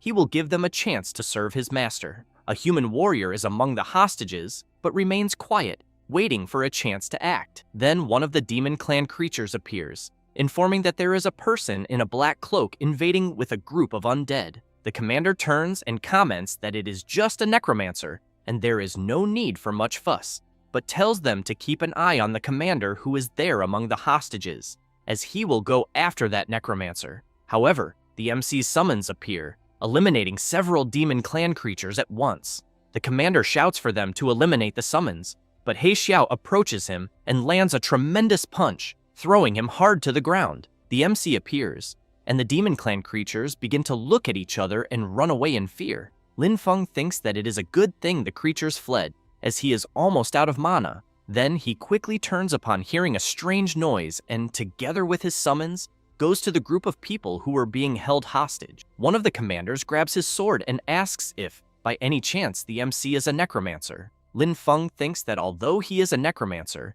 if he answers out loud, it will only make people more afraid. So, he comments that if he says he is not, he wants to know if the commander will believe him. But what he really wants to know is what happened there. One of the soldiers says that the Empire issued an order in which all necromancers are wanted targets. The MC becomes serious and points out that he just saved all of them, and that if he were an enemy, he would have eliminated everyone long ago. The commander looks around, gets nervous, drops his sword, and asks the MC to accompany him for a moment. Lin Feng decides to listen to what the man is saying, and after they walk a bit, the commander explains that those from the Demon Clan appeared out of nowhere and that their objective was the object ahead. The MC becomes intrigued and asks the man to be clearer. The commander explains that the object they are seeing is an anti-demon divine artifact, specially forged by their tactical squad. And while he is about to open the device, He says that the MC will see, but he becomes very startled,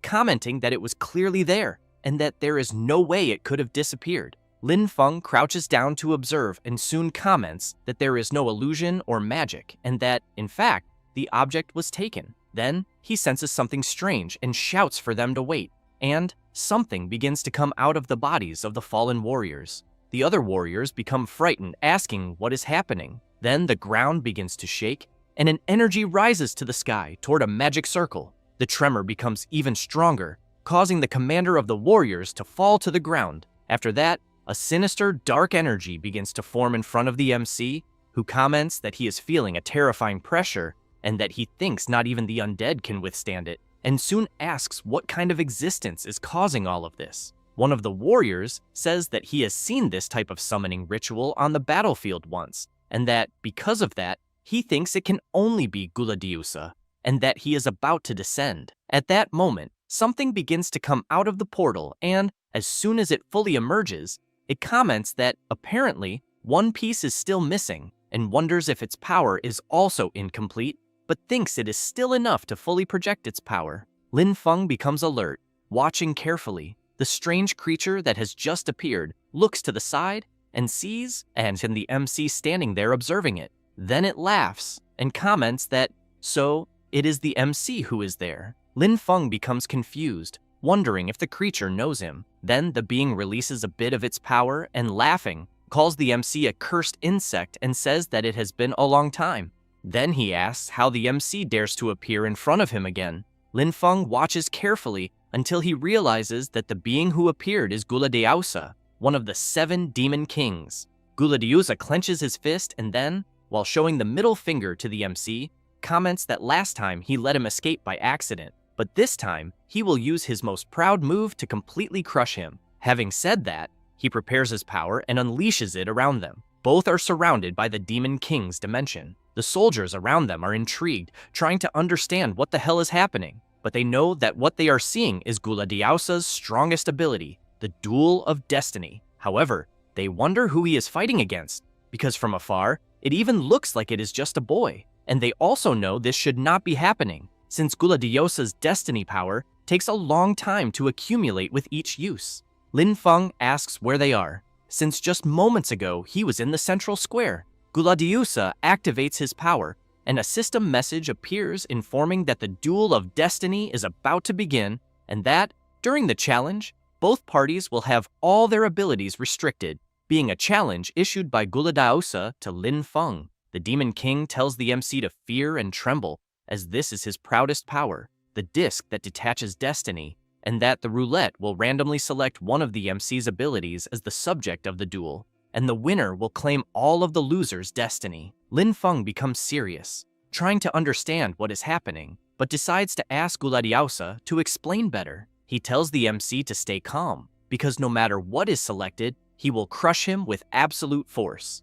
The roulette begins to spin, and the MC becomes anxious, thinking about Gladiusa's bizarre ability and questioning whether a human can fight against something like this. The roulette keeps spinning until it stops, and the system announces that the duel has been determined and that the ability to be used will be planting. Gladiusa starts laughing when he sees the duel's theme and emphasizes that, although he is not skilled at planting, with the powerful physique of the Demon Clan, he believes it is more than enough to handle such inferior work. With that said, he points at the MC and comments that, as a summoner, he probably has never even touched a hoe. Lin Feng crouches and walks toward the Demon King, who immediately asks if he is trembling with fear. The MC removes his hood and says he is holding himself back from laughing too much. Then, he is informed that the duel arena will be generated into an open planting space, and a box is created with several seeds. Gladiusa comments that this will be very simple, so he grabs a handful of seeds and says he only needs to plant them and wait for them to grow. Besides that, he knows he can defeat the MC even with his eyes closed. Lin Feng picks up his tool and says it has been a long time since he felt so excited at the thought that someone wants to compete with him in agriculture. However, he ends up getting surprised as he sees Gladiusa using his power on the seeds and planting them rapidly. The MC becomes serious upon seeing the Demon King's carelessness and thinks that he is destined to lose. 2 hours later, the seeds that Guladiusa planted have already grown and turned into good corn. He watches what he has just done, then turns around and, boasting, comments that apparently he also has talent for planting. Then, something catches his attention. Lin Feng is commenting that a demon king only managed to match his planting speed even with the body of an ordinary human, which surprises him a lot. But then he laughs and asks if that is all Lin Feng managed to do, because it seems like that is everything he was capable of. The MC crouches down and picks up what he has just planted. At that moment, the system appears informing that the planting has been completed and that the evaluation will begin, based on the plant's vitality, life force, and growth potential. Thus, Guladiusa waits for the result, just like the MC. But it does not take long, and the Demon King cannot believe what he is seeing, as it is announced that Lin Feng has won the duel. Guladiusa becomes furious, saying it is impossible, and that clearly there is no difference between what the MC planted and what he planted. Lin Feng laughs, and then explains that agriculture is not just about putting seeds in the ground and calling it a day. Having said that, he picks up one of the plants he planted and explains that he infused the seeds with nature magic, allowing them to absorb more nutrients from the soil. However, meanwhile, Guladiusa's demonic energy would only cause the seeds to wither. He cannot believe what he is hearing and, as he charges at the MC, says he refuses to accept this and that he will eliminate him with his own hands. Lin Feng asks if Guladiusa does not honor his word and questions what kind of demon king he is. Then, a shadow, very similar to Guladiusa, appears to protect the MC and ends up taking the blow from the real demon king. Lin Feng feels relieved to see that he will not be attacked. At that moment, the system appears informing that the challenge has ended and that the challenger's destiny has been cancelled due to prohibited behavior involving the use of brute force. Guladiusa's body begins to be torn apart and then starts to fragment. After he disappears, a black mark is created on the MC's hand, and he becomes very intrigued, trying to understand what the hell just happened.